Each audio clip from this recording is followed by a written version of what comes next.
आपने कहा कि आपने डेथ को एक्सपीरियंस करना चाहा। मेरी दृष्टि में तब जीवन शुरू होता है। मैंने मृत्यु पे बहुत प्रयोग किए, बहुत समय शमशान में गुजारा। बाहर से तुम पूरी तरह से उसको जान नहीं पाओगे, तो तुम्हें स्वयं मरना पड़ता है।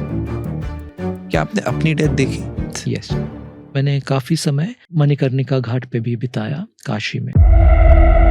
जब प्रलय आएगा तब भगवान शिव काशी को ऊपर उठा लेंगे। काशी एक नॉन फिजिकल भी तो हो सकती है। कल को अनंत प्रलय में नष्ट हो सकता है, बट ये जो उस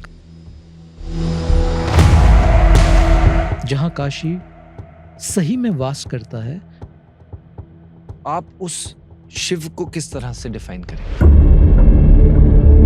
अशरीर गुरुओं ने भी आपको हिमालय में आशीर्वाद दिया। महाअवतार बाबा जी, बुद्धा, नानक। तो क्या कोई कम्युनिकेशन है? राघव, ये ट्रांसफरेंस का प्रोसेस है। उनके भाव ट्रांसफरेंस हो जाएंगे, उनकी बीइंग का कुछ पार्ट ट्रांसफरेंस हो जाएगा, तब तुम पहली बार शिव के दास बनते हो। जो कैलाश पर्वत है,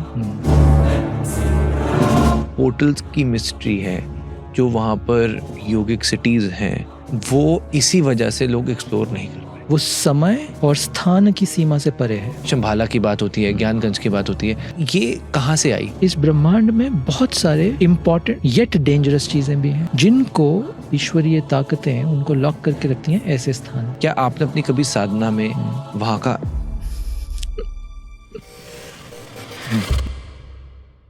ये बड़ा इंटरेस्टिंग टाइम है, क्योंकि महाशिवरात्रि बस आने ही वाली है। जमीन पे बैठ जाएं आलती पालती लगा के, या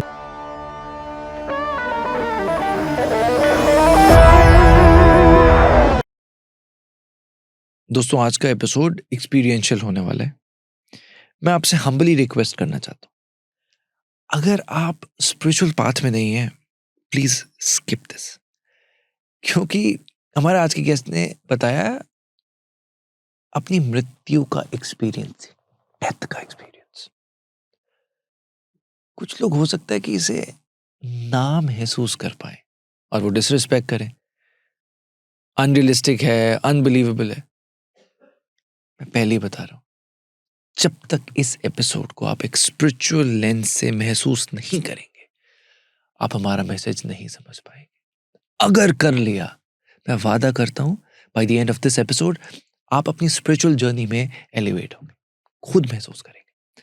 प्रेजेंटिंग श्री अनीश। श्री अनीश एक स्पिरिचुअल टीचर हैं। पहले वो कॉर्पोरेट में थे, पर परिवार में कुछ ऐसा हादसा हुआ जिसके बाद उन्होंने सब कुछ त्याग दिया और वो हिमालय चले गए। 10 साल वहां पर साधना करी। आज पहली बार वो अपना एक्सपीरियंस शेयर करने वाले हैं, फर्स्ट हैंड।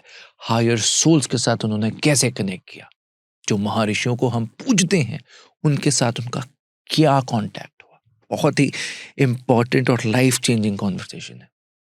मृत्यु को उन्होंने कैसे समझा। अक्सर हमारे अंदर होता है ना कि गट फीलिंग आ रही है, ये इंट्यूशन कैसे आता है, कैसे कोई भी टेक्निक द्वारा उसे एक्टिवेट कर सकता है। हिमालय में उन्होंने कहाँ साधना करी, पोर्टल्स कैसे होते हैं। मैं ज्यादा नहीं बोल सकता, ये कह सकता हूं कि शायद महाशिवरात्रि आ रही है, तो भगवान शिव साक्षात चाहते थे कि इस वक्त ये एपिसोड रिलीज हो। Presenting Shri Anish ji on super talks. Please subscribe, क्योंकि सुपर टॉक्स सिर्फ एक पॉडकास्ट चैनल नहीं, एक मूवमेंट है। क्योंकि हम पिछले 9 सालों से एक एनजीओ चला रहे हैं जिसमें 200 से ज्यादा अंडर प्रिविलेज्ड बच्चों को फ्री ऑफ कॉस्ट एजुकेशन दी जा रही है। तो बाय सपोर्टिंग दिस चैनल आप सिर्फ ऐसा नॉलेजेबल कंटेंट ही नहीं ले रहे, बल्कि अपने देश को आगे बढ़ने के लिए भी कंट्रीब्यूट कर रहे हैं। हर हर महादेव। थोड़ा सा हम इन इंटरनल कोड्स को समझने की कोशिश करते हैं। या कुछ यूनिवर्सल कॉस्मिक कोड्स होते हैं। मैं जानना चाहता हूँ कि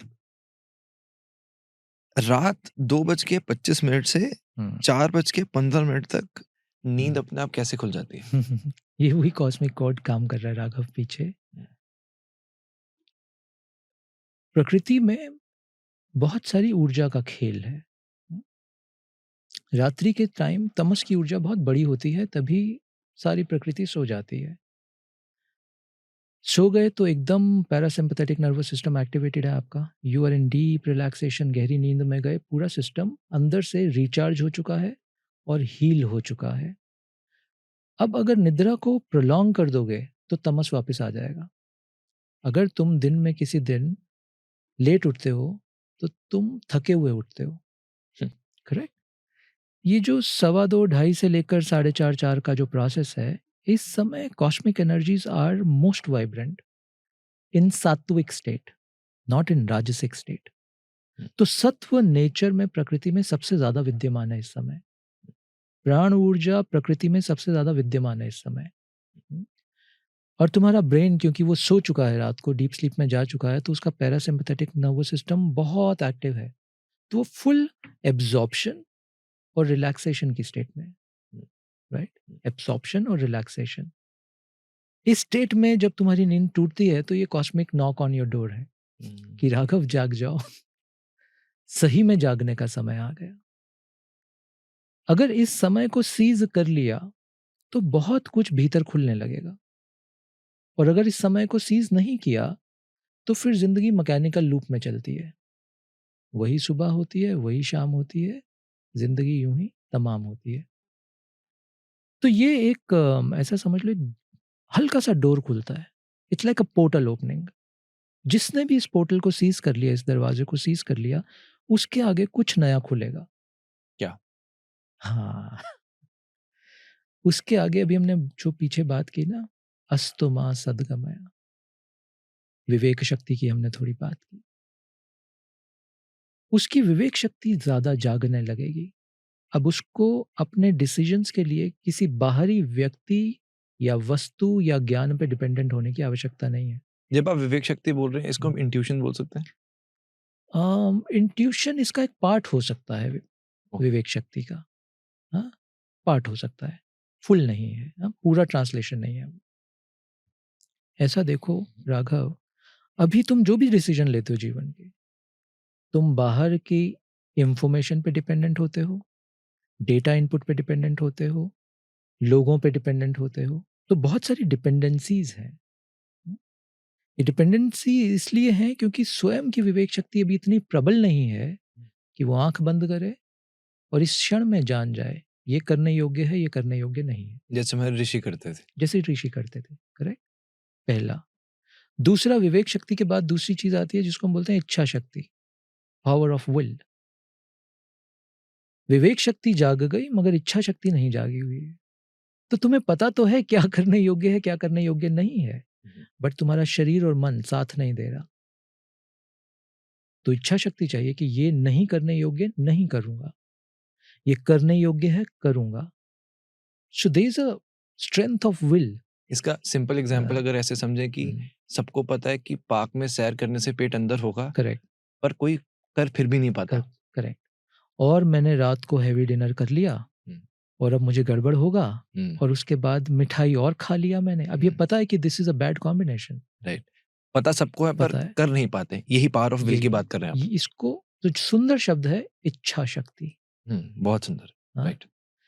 जब ये प्रबल हो गई तो आप वो सब डिसीजंस ले पाओगे। और ये कहाँ से शुरू हुआ था? 2:15 2:30 बजे से 4 बजे के बीच में। ये स्पेसिफिक आपने 2:25 ही क्यों कहा? कोई इसका कोई नहीं, कॉस्मिक ये रिलेशन? एग्जैक्टली 2:25 नहीं है, ये ऋतु के हिसाब से बदलता है राघव। जैसे सन का मूवमेंट है ना, उसके हिसाब से ये समय का मूवमेंट बदलता है। भारत के कल्चर में काल घड़ी से संबंधित नहीं है, इस घड़ी से जो हम हाथ पे पहनते हैं, राइट? क्लॉक से लेना देना नहीं है। काल का सूर्य के मूवमेंट से लेना देना होता है। तो जैसे जैसे सन मूव करेगा उस हिसाब से ये सुबह का समय मूव कर जाएगा। सर्दियों में क्या समय होता है अमूमन? अमूमन समझ लो सर्दियों में 3:30 पौने 4 से लेकर सुबह 5 साढ़े 5 तक का जो समय है, very effective, very effective. Right. इसके अलावा और भी कुछ जैसे एक तरह से अगर इसको कहें कि स्पिरिचुअल अवेकनिंग की यहाँ से शुरुआत का अंदाजा लग सकता है। अंदाजा लग सकता है। और भी क्या कुछ साइंस ऐसे मिलते हैं जो व्यक्ति इस तरह से, जिसको ऐसे, जैसे आपने कहा कि दरवाजे पर नॉक किया जा रहा है कि उठ जाओ, अब उठने का वक्त है, तो क्या इसके अलावा और भी कुछ साइंस दिए जाते हैं यूनिवर्स द्वारा? बहुत सारे साइंस हैं राघव। तो अभी तो टेक्नोलॉजी का युग है ना, तो हम थोड़ा उसका भी सहारा ले लेते हैं। हमारे आश्रम में, धर्मशाला में बहुत सारे साधक मित्र आते हैं जो ऐसा बोलते हैं कि पता नहीं क्या हुआ, शिव के प्रति मेरा प्रेम लगन बढ़ रहा था और सडनली आपका कोई वीडियो अपीयर हो गया मेरे यूट्यूब पे, हाँ, तो ये क्या है? हम कोई एल्गोरिथम नहीं कर रहे हैं, तुम कोई एल्गोरिथम नहीं कर रहे हो, what's happening here? Of course we can, हम बात कर सकते हैं कि एआई ऐसा कर रहा है वैसा नहीं। एक नॉक हुआ तुम्हारे दरवाजे पे कि सडनली कोई वीडियो अपीयर हो गया, कॉस्मिक सिग्नल। अभी ये वीडियो भी किसी की फीड में सडनली अपीयर होने वाला है, हाँ? ना तुम कर रहे हो, ना मैं कर रहा हूँ, ना टेक्नोलॉजी कर रही है, कोई कॉस्मिक सिग्नल, अग्रीड। करेक्ट? तो ये एक और कॉस्मिक सिग्नल है। फिर सडनली कोई मित्र आके तुम्हें किसी स्थान के बारे में बताएगा, कॉस्मिक सिग्नल है। स्थान जैसे?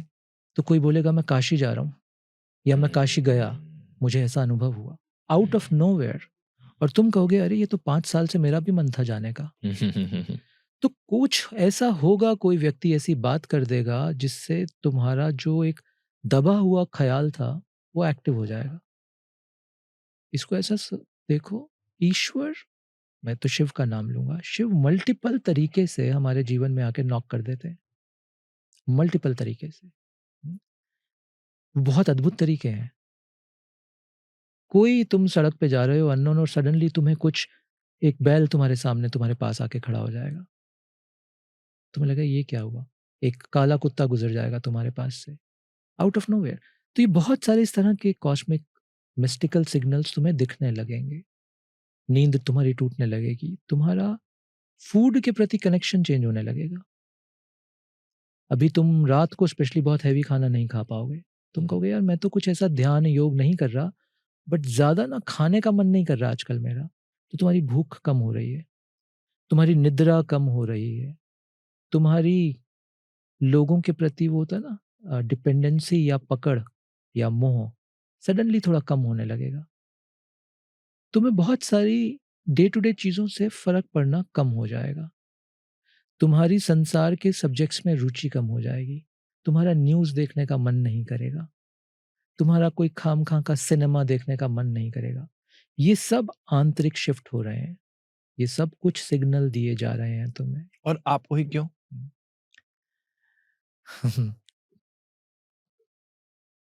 अभी काल का शब्द मैंने यूज किया। कुछ ऐसा समय आ गया तुम्हारा कि अब ये नॉकिंग स्ट्रांग हो रही है, कुछ कार्मिक ऐसा है, जो तुम्हारे कर्म कटने थे वो कट गए, अब वो तुम्हें प्रेरित कर रहे हैं सत्य की ओर बढ़ने के लिए। तो तुम्हारा समय आ गया, इसलिए तुम्हें ये सिग्नल ज्यादा दिखेंगे। एक सिग्नल और याद आया मुझे, तुम फोन उठाओगे, टाइम देखोगे, और तुम्हें सिंक्रोनिसिटी ऑफ नंबर्स दिखेंगे वहां, 111, 123, 444, ये सिंक्रोनिसिटीज दिखने लगेंगी तुम्हें। कहीं ऊर्जा तुम्हें, तुम्हारे साथ सिंक्रोनाइज हो रही है। और सिंप्लिसिटिकली बोलो, तुम्हारा मन और तुम्हारा हृदय एक सिंक्रोनिसिटी में आ रहा है, तुम्हारे अंदर के कॉन्फ्लिक्ट थोड़े से डिसॉल्व हो रहे हैं ऑटोमेटिकली। और तुम्हें क्यों चुना गया? क्योंकि कार्मिकली तुम्हारा समय आ गया to walk the path, but choice अभी भी तुम्हारे पास है। तुम Free will. इग्नोर करके सो सकते हो, या तुम इसको देख के आगे बढ़ सकते हो। शिव कभी इंटरफेयर नहीं करते हैं, ईश्वर कभी तुम्हारे प्रोसेस में इंटरफेयर नहीं करते, कोई गुरु कभी तुम्हारे प्रोसेस में इंटरफेयर नहीं करते हैं। They will just come knock on your door, हल्का सा सिग्नल देंगे, आगे बढ़ जाएंगे। फिर तुम नहीं जागे, थोड़े समय बाद फिर आएंगे, फिर हल्का सा सिग्नल देंगे, आगे बढ़ जाएंगे, बट इंटरफेयर नहीं करेंगे। क्या ये सिग्नल कंटिन्यूस होंगे या बंद जब हो तक सकते हैं? नहीं बंद हो जाएंगे। तुम टेकन फॉर ग्रांटेड नहीं ले सकते राघव, ये किसी समय आना बंद हो जाएंगे। कितना समय? कोई इसकी डेफिनेशन नहीं की जा सकती, 1 साल, 2 साल, 10 कुछ ऐसा साल? बोला नहीं जा सकता, बट ये तय है कि ये आते ही नहीं रहेंगे। एक बार नॉक हुआ तुम सो गए, दूसरी बार नॉक हुआ तुम सो गए, तीसरी बार नॉक हुआ तुम सो गए, हो सकता है चौथी बार नॉक ना हो, क्योंकि जागने का अधिकार तुम्हारा है और जागने का निर्णय भी तुम्हारा है पर क्या इसका ये मतलब नहीं है कि भगवान हाथ छोड़ रहे हैं? ना। क्यों? वो कह रहे हैं कि अच्छा तुम अभी और समय लेना चाहते हो, जाओ और समय दिया,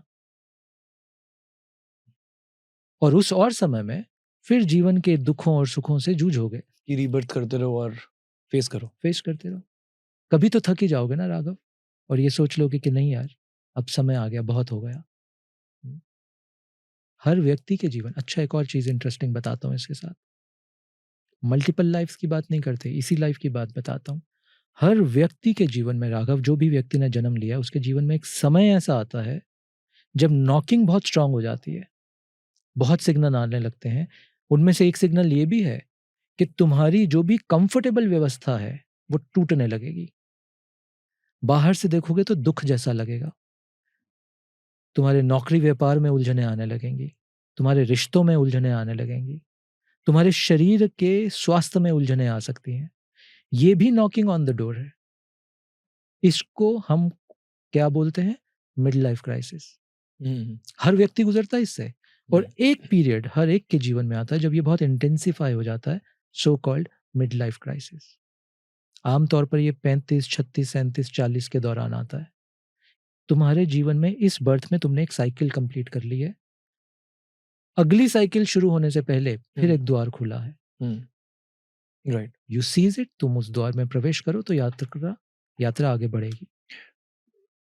हम इसको ऐसे कंसिडर करते हैं एक सिनेरियो कि जिसको स्पिरिचुअल अवेकनिंग हुई, उसने ऐसे एक्सपीरियंसेस कर लिए, और अब हम एक ऐसे व्यक्ति के बारे में सोचते हैं जिसने ये नॉकिंग को इग्नोर किया। करेक्ट। जिसको हम, अगर आप मुझे बताएं कि ये सही वर्ड है कि नहीं, कि एक आसुरी व्यक्ति का ये इंसान है, तो जो इसके ऑपोजिट साइंस होते हैं, जैसे आपने बताए ऐसे साइंस, जिसकी आसुरी व्यक्ति होगी, उस व्यक्ति के कैसे साइंस होंगे? ओके, पहली बात, हम इसको स्पिरिचुअल अवेकनिंग नहीं बोलते हैं, ये ग्लिम्सेस हैं। अवेकनिंग तो बहुत बड़ा शब्द है, तो राघव ये ग्लिम्सेस हैं। पहला, जो व्यक्ति मल्टीपल ग्लिम्सेस को ठुकरा रहा है, जो तुमने बोला आसुरिक प्रवृत्ति का व्यक्ति, शब्द थोड़ा चेंज कर देते हैं, तामसिक प्रवृत्ति का व्यक्ति है ये। इसके क्या साइन होंगे? इसके अंदर तमस और रजस का कॉम्बिनेशन बहुत बढ़ेगा। लस्ट का, ग्रीड का, अटैचमेंट का, हमेशा सदा ये भाव रहेगा एक कि मेरे पास एनफ नहीं है। हाँ, हम एक शब्द यूज करते हैं ना, लैक वर्सेस अबंडेंस। इस व्यक्ति के भीतर हमेशा भाव होगा कि मेरे पास एनफ नहीं है, मुझे और चाहिए। उसके साथ साथ इसमें तमस का भी बहुत सारा तुम्हें दिखेगा। तो तमस का होगा माने the easiest way to identify is उसका फूड। वो बहुत ज़्यादा ऑयली खाना पसंद करेगा, वो बहुत ज़्यादा हैवी खाना पसंद करेगा, वो नींद भी ऐसी चाहेगा कि कोई डिस्टर्ब ना करे, आके टूटे ही ना। जिस दिन नींद टूटेगी उसको लगेगा गोली खाने की आवश्यकता है। करेक्ट। ये प्रवृत्तियां हैं जो उसको और तमस में गहरे ले जाएंगी, और तमस मतलब दुख का कारण। तो शरीर में रोग आने लगेंगे। हर तमस तुम्हें दुख में, गहरे दुख में लेके जाती है। राइट। ये प्रवृत्तियां उस व्यक्ति में दिखने लगेंगी। आई, मी और माई सेल्फ से ही ड्रिवन होगा ये व्यक्ति। मैंने ही किया, मुझे ही चाहिए। मैं ऐसे बहुत व्यक्तियों को जानता हूं जो अपने पार्टनर के ऊपर 100 रुपए भी नहीं खर्च करेंगे, बट स्वयं के ऊपर 5,000 खर्च करने में भी 1 मिनट नहीं लगाएंगे, क्योंकि मैं प्रधान हूं, मेरी रिक्वायरमेंट्स प्रधान है। तुम तो कम में भी जी सकते हो। तो सारे decision I, me, my self के इर्द गिर्द होंगे। दूसरे को कंसीडर नहीं करेंगे ये लोग कभी। So these are signs. Got it. अब जैसे अक्सर बोला जाता है ना कि you are an average of 5 people around you, कि आपके आसपास जो 5 लोग हैं वो बताते हैं कि आपकी लाइफ का पाथ कैसा रहेगा। अगर आप सक्सेसफुल माइंडसेट के लोगों के साथ हो तो इस तरह की आप सोच आएंगे, अदरवाइज नेगेटिव है तो वैसे ही सोचें। तो अगर मैं इसको उससे सोच के देखूं कि इंडिविजुअली तो हर कोई देख सकता है, बट जो स्पिरिचुअल पाथ में होता है उसके भी मन में ये होता है कि मैं जिससे भी मिलूं। अब जैसे मैंने थोड़ा अपनी लाइफ में ये चेंज किया कि मिलना मैंने थोड़ा नहीं काफी कम कर दिया लोगों से, सो दैट मैं अपना एनर्जी एक्सचेंज भी वहीं पे करूं जहां पर रिक्वायर्ड है। करेक्ट। सो अगर मैं एक साइन ऐसा समझना चाहूं कि मैं किसी से मिलूं और मुझे, मेरे लिए, मैं उसके लिए कुछ नहीं बुरा सोच रहा, पर मुझे समझ आ जाए कि मुझे इस व्यक्ति से थोड़ा दूर रहना चाहिए, क्योंकि फर्स्ट टाइम में तो मुझे नहीं पता चलेगा कि वो खाता क्या है या सोचता क्या है। करेक्ट। तो इसका कोई is there a way? Correct. एक तो पीछे हमने शब्द यूज किया था इंट्यूटिवनेस। तो राघव, हर व्यक्ति का ना इंट्यूटिव सेंटर भी काम करता है। तुम उस व्यक्ति से मिलोगे, कुछ तुम्हें ऐसा भीतर आप फील होगा, मजा नहीं आ रहा है, कुछ ठीक नहीं है इसमें। करेक्ट। मगर तुम वहां रुकते इसलिए नहीं हो, तुम मतलब सभी के लिए बोल रहा हूं, क्योंकि कोई ना कोई हमारी ग्रीड है कोई लालच है जो हमें पुश करता है कि नहीं नहीं, अरे ये तो इम्पोर्टेंट व्यक्ति है, ये तो बड़ा व्यक्ति है, ये इस काम में काम आएगा, ये उस चीज में काम सो आएगा, ट्रू, सो राइट? ट्रू। अब तुम ट्रैप में फंस गए। तुम्हारे हृदय ने, तुम्हारे हार्ट ने तुम्हें बोल दिया था, राघव बीवेयर, ये व्यक्ति तुम्हारे जीवन, तुम्हारी साधना के लिए, तुम्हारी ऊर्जा के फील्ड के लिए सही नहीं है। बट जो तुम्हारी ग्रीड है ना, और जो तुम्हारी इनसिक्योरिटी है, वो तुम्हें पुश कर रही है, नहीं नहीं, बी विद दिस पर्सन। अब तुम नुकसान उठाने वाले हो, एनर्जी का नुकसान होगा, ओरिएंटेशन का नुकसान होगा। अब ये व्यक्ति को तुम एक्सेस दे रहे हो, ये अपने फील्ड को ज्यादा, अगर उसका फील्ड तुमसे ज्यादा पावरफुल है तो ये तुम्हारे फील्ड को इन्फ्लुएंस कर देगा, वेरी पावरफुल। राइट? और यहाँ फंस जाते हैं हम लोग। मतलब आप कह रहे हो अगर प्रोफेशनली नुकसान भी हो रहा है, नुकसान झेल लो, उससे दूर हो जाओ। वो बहुत सस्ता नुकसान है जो तुम झेलोगे क्योंकि ये बहुत महंगा नुकसान होगा। तो हमें नुकसान और फायदे की परिभाषा समझनी चाहिए। वो सिर्फ मटेरियल सेंस में मत देखना। तुम्हारी एनर्जी, तुम्हारे ऑरा, तुम्हारे भीतर के फील्ड को वो कितना आघात पहुंचा देगा, वो तुम्हें, मतलब वो चयन है, राइट, दैट्स द डिसीजन। जैसे बहुत से ऐसे साधु होते हैं और अक्सर हमें लोग भी मिलते हैं जो कहते हैं यार कि कई लोग बोलते हैं इसकी काली ज़बान है, जो बोल देता है वही पनौती हो जाती है। और कई लोग मैंने ऐसे भी सुने हैं और देखे भी हैं जो वो कहते हैं कि एक दिव्य शक्ति है इनके पास। राइट, तो मैं इसको इतना समझ पा रहा हूँ कि आप कह रहे हैं कि इंट्यूटिव बिहेवियर है इंसान का, राइट, और वो हर कोई, जो हमने सुबह का वक्त बोला, उस वक्त में डेवलप कर सकता है। राइट, इससे मुझे मेरी लाइफ में एक सही डिसीजन, करेक्ट, निर्णय लेने में मुझे काम आता है, और इंट्यूटिवली भी मैं स्ट्रांग हो जाता हूँ, मुझे वाइब्स आ जाती है, जैसे एनर्जीज के बारे में आपने बताया। राइट। क्या ऐसा कोई कर सकता है कि अपनी इंट्यूशंस को स्ट्रांग करे? बिल्कुल कर सकते हो। क्या? इंट्यूशन स्ट्रांग कैसे होती है, इसका मैकेनिक्स देख लेते हैं पहले। जी। करेक्ट। अच्छा, मैं प्रश्न पूछता हूँ तुमसे, तुम्हें क्या लगता है इंट्यूशन आता कहाँ से है? Where does it originate from? Source क्या है इंट्यूशन का तुम्हारे अंदर? Collection of thoughts. No, okay. Absence of thoughts. Interesting. Correct. Yeah. Collection of thought का मतलब है कि ट्रैफिक का मूवमेंट चले जा रहा है, राइट, सड़क के ऊपर, और दूसरी तरफ से किसी को सड़क क्रॉस करके तुम्हारी तरफ आना है, बट तुम्हारा ट्रैफिक बहुत चल रहा है सड़क पे। जैसे ही तुम्हारी सड़क का ट्रैफिक सीज हुआ, बंद हुआ, ये जो दूसरी तरफ से कोई संदेश देना चाहता है ना तुम्हें, हे राघव, हे राघव, उसको समय मिल गया और स्थान मिल गया, समय और स्थान मिल गया, टाइम एंड स्पेस। फिजिक्स सारा थोड़ा सा, उसे टाइम और स्पेस मिल गया Raghav to come to you. वो इंतजार कर रहा है वहां तुम्हारा, बट तुम उसको समय और स्थान नहीं दे रहे हो तुम तक आने के लिए। करेक्ट। सो मैंने प्रश्न पूछा था, ओरिजिन कहाँ से होता है इंट्यूशन? इंट्यूशन यहाँ से नहीं ओरिजिन होता, यहाँ से थॉट ओरिजिन होते हैं। इंट्यूशन यहाँ से उत्पन्न होता है, जिसको हम बोलते हैं हृदय केंद्र, यानी heart centre. And this is not the biological heart की बात नहीं कर रहा हूँ, स्पिरिचुअल हार्ट की बात कर रहा हूँ।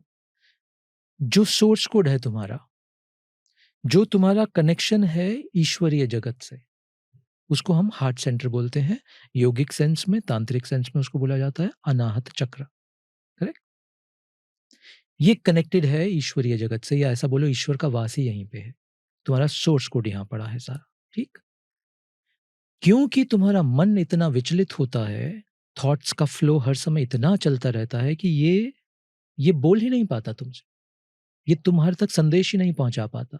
जैसे ही तुम इसको कम कर लोगे, इसका संदेश मिलने लगेगा तुम्हें। इसी संदेश को हम बोलते हैं इंट्यूशन, डिवाइन वर्ड, कि कुछ मुझे पता चल गया आज। वो यहां से उत्पन्न होता है। समय से बांध देते हैं इसको। ये जो मॉर्निंग के टाइम की हमने बात की पीछे, वो एक नेचुरल समय है जब तुम्हारे मन की अवस्था और तुम्हारे ब्रेन की स्टेट, मैंने क्या बोला था, मोर रिलैक्स्ड, मोर रिसेप्टिव है। You remember I use the two words? Correct. More relaxed क्योंकि थॉट फ्लो बहुत धीमे है, मोर रिसेप्टिव क्योंकि गैप्स हैं बीच में। इन्हीं गैप्स में ये इंट्यूशन जाग के तुम्हें एक्सेस कर लेगा और तुम इसको रिसीव कर पाओगे, क्योंकि system is very receptive at that time. तो जब तुम साधना में उतरते हो, तुम ध्यान में उतरते हो, या जो भी ऋषि हमारे ध्यान में उतरे। अच्छा, दूसरी तरह से पूछता हूं तुमसे, आज हम तो ग्रंथ पढ़ रहे हैं सारे, जानने के लिए। जिन ऋषियों ने ये ग्रंथ लिखे उन्होंने कहाँ से जाना था? आज मैं गीता के ऊपर अपनी टिप्पणी देता हूँ, क्योंकि गीता है, मैं अपनी टिप्पणी दे रहा हूँ। बट जब गीता कही गई या लिखी गई, जिस ऋषि ने जो ग्रंथ लिखा, उसका सोर्स क्या था? उसके पास तो कोई रेफरेंस बुक्स नहीं थे। इनिशियली तभी तो बना होगा। वो कहाँ से आया था? तो वो ये हृदय से जो इंट्यूटिवनेस आती है ना, ये वहाँ से आया था।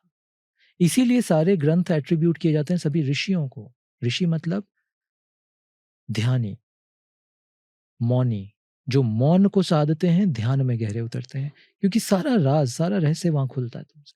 इनडायरेक्टली हम ये कह रहे हैं कि मन की थॉट्स को मैं जो उनको रोक रहा हूँ एक साइलेंस में, करेक्ट, और मैं जो मेरे अंदर की जो पावर है, जो इंट्यूशन है, करेक्ट, उसको वहां तक लाने की कोशिश कर रहा हूँ। Exactly, as simple as as simple as आज कोई शुरू कर रहा है, करेक्ट, एग्जैक्टली क्या टेक्निक हो सकती है? Technique is not the right word. क्या मेथड आप दे सकते हैं? मैं ये बोलूंगा। क्विक फिक्स और इंस्टेंट कॉफी का समय है। पीछे तुमने बात की थी, आई डोंट नो ये रिकॉर्डेड थी हुई कि उससे पहले हमने ये बात की थी, आई डोंट रिमेम्बर, बट पीछे हमने बात की थी कि सब लोग टेक्निक्स में अटक जाते हैं और सत्य तक नहीं पहुंच पाते। उसका रीजन राघव यही है, क्योंकि हम चाहते हैं एक चीज बता दो जिसको करने से मेरे थॉट सबसाइड हो जाएंगे और मैं इंट्यूटिवनेस को एक्सेस कर लूंगा और मेरी लाइफ सॉर्टेड हो जाएगी। Sadhana does not work like that. और यही ट्रैप है जिस वजह से हम गलत इंस्टीट्यूशंस के साथ जुड़ जाते हैं या फंस जाते हैं। That's the whole problem. सही प्रश्न ना पूछना इज अ प्रॉब्लम, करेक्ट? तो कोई एक टेक्निक नहीं है। पहला, तुम्हें ये, do you really need it? तुम्हारी इंटेंशन क्या है इसको जानने की? अगर तुम्हारी इंटेंशन सिर्फ इतनी है कि मैं थॉट को सबसाइड करूं, इंट्यूशन को डेवलप करूं ताकि मैं ज़्यादा बिजनेस कर पाऊं, ज़्यादा लोगों का नुकसान करके अपना ज़्यादा फायदा कर पाऊं, तो हमारा स्टार्टिंग पॉइंट ही गलत है। तुम्हारा इंटेंशन ये है कि मैं जीवन के सत्य को जानना चाहता हूं। ये जो लाइफ मैं जी रहा हूं, जो दुखों और सुखों से भरी है, there must be something beyond this also. मैं उस सत्य तक जाना चाहता हूं। अब हम सही दिशा से शुरू कर रहे हैं, नंबर 1। नंबर 2, अब कोई एक टेक्निक का सहारा नहीं लूंगा मैं, अब मैं जीवन परिवर्तन का सहारा लूंगा। व्हाट डज जीवन परिवर्तन मीन? मैं थोड़ा लॉन्ग बोल रहा हूं क्योंकि ये इंपॉर्टेंट है सभी के लिए। अब मैं 3 स्तर पे काम करूंगा। मैं अपने थॉट स्तर पे काम करूंगा। Meaning, what is the content of my thought? मैं ज्यादा समय किन विषयों को सोच रहा हूं और क्या मैं इन विषयों को चेंज कर सकता हूं? करेक्ट? तो मैं अपने थॉट कंटेंट पे काम करूंगा। दूसरा है वर्ड्स। मैं किन शब्दों को बोलता हूं, किन शब्दों का चयन करता हूं, मेरी वाणी क्या है? मैं अपनी वाणी के प्रति जागरूक हो जाऊंगा। I will speak only that which is essential. और मैं सही शब्द का चयन करूंगा, तो धीरे धीरे तुम्हारी वाणी शुद्ध होने लगेगी। राइट? तीसरा, तुम्हारा एक्शन। थॉट वर्ड्स एक्शन का फॉर्मूला बता रहा हूं। तीसरा, तुम्हारा एक्शन। अब तुम्हारा एक्शन सिर्फ स्वयं के प्रति नहीं होगा, वो सर्व के प्रति होगा। तुम्हारे हर एक्शन में तुम इस बात का ख्याल रखोगे कि मेरे इस एक्शन से क्या इंपैक्ट दूसरे पे क्रिएट होने वाला है। नाउ वी आर टॉकिंग साधना। अब टेक्निक इसका बहुत छोटा सा एलिमेंट है। हाँ, कि इस जागरूकता को मैं कैसे बनाऊं? चलो सांस पे ध्यान देते हैं। हाँ, चलो एक समय एक ही काम करते हैं। अभी बात कर रहे हैं ना, पॉडकास्ट चल रहा है ये, अभी बस यही बात करेंगे। फोन, किसी की मीटिंग, किसी का आना, मुझे कहीं जाना, अभी सब पाक्ड है। तो इस तरह से आप अपने आप को ट्यून कर लेते हो कि ये समय मैंने राघव को दिया और अपने सभी साधक मित्रों को दिया। इस समय मेरा जीवन, मेरी मृत्यु का एक ही उद्देश्य है, ये जो मैं बात कर रहा हूं, और कोई उद्देश्य नहीं है इस समय मेरे जीवन का। तो तुम समझ रहे हो, इस समय you fully present here, nowhere else. I am not allowing any other thought to intervene at this moment. इस समय मैं पूर्णतः तुम्हारे साथ हूं। जो इस समय हमें देख सुन रहा है, इस समय मैं पूर्णतः उनके साथ हूं। ये साधना हो रही है, ये टेक्निक है। हाँ, मैं भोजन कर रहा हूं, तो क्या मैं टीवी देख रहा हूं साथ में? क्या मैं ये पॉडकास्ट भोजन करते हुए सुन रहा हूं? तो बंद कर दो, डोंट डू दैट। क्योंकि अगर भोजन कर रहे हो तो फिर पूर्णतः भोजन करेंगे। और पॉडकास्ट सुन रहे हैं तो कुछ इंपॉर्टेंट हो रहा है इस पॉडकास्ट में, ये तुम्हारा जीवन बदल सकता है, तो फिर बैठ के बस आंख बंद करके सुनेंगे या देख के सुनेंगे, whatever. These are the techniques. तीसरी टेक्निक देता हूं, तुम अपने शरीर के प्रति कितने जागरूक हो इस समय। अभी तुमसे पूछता हूं, तुम बैठे हो, what is the alignment of your spine right now? गर्दन आगे झुकी है या थोड़ी पीछे है? थोड़ा लेफ्ट टिल्ट हो या राइट टिल्ट हो? लेफ्ट लेग पे ज्यादा जोर आ रहा है या राइट लेग पे? अभी ये जो मैं हाथ मूव कर रहा हूं, am I aware of this और नो? या ये बस बात करते करते स्वतः मूव हो रहे हैं, या ये तुम्हारे फील्ड ऑफ अवेयरनेस में है? ये सभी साधना की प्रक्रियाएं हैं। श्योर। बेसिकली जो मुझे समझ आया कि हम्म, जिस तरह हमने डिस्कस किया, कोई टेक्निक पर्टिकुलरली ढूंढना नहीं चाहिए। सबको अपने लिए अपनी टेक्निक्स खुद एक्सप्लोर करनी चाहिए, right. Part of life. Starting जो बेस पॉइंट है, मेरा थॉट अच्छा हो। थॉट अच्छा होगा तो मैं कम बोलूँगा, मेरे शब्दों का चयन ठीक होगा। हम्म, जिससे कि मैं अगर किसी से मिलूँगा भी, दुनिया में, समाज में पॉजिटिव इम्पैक्ट होगा। ये करेक्ट 3 का प्रोसेस हो गया। करेक्ट अब मैं एक ये चीज़ जब एक थॉट लेकर आ रहा हूँ कि करेक्ट इस स्टेज पर हम पहुँच गए करेक्ट और मेरे माइंड में फोकस डेवलप हो गया। करेक्ट अब मैं सुबह 2:25 पे उठता हूँ। whatever the time is। Correct.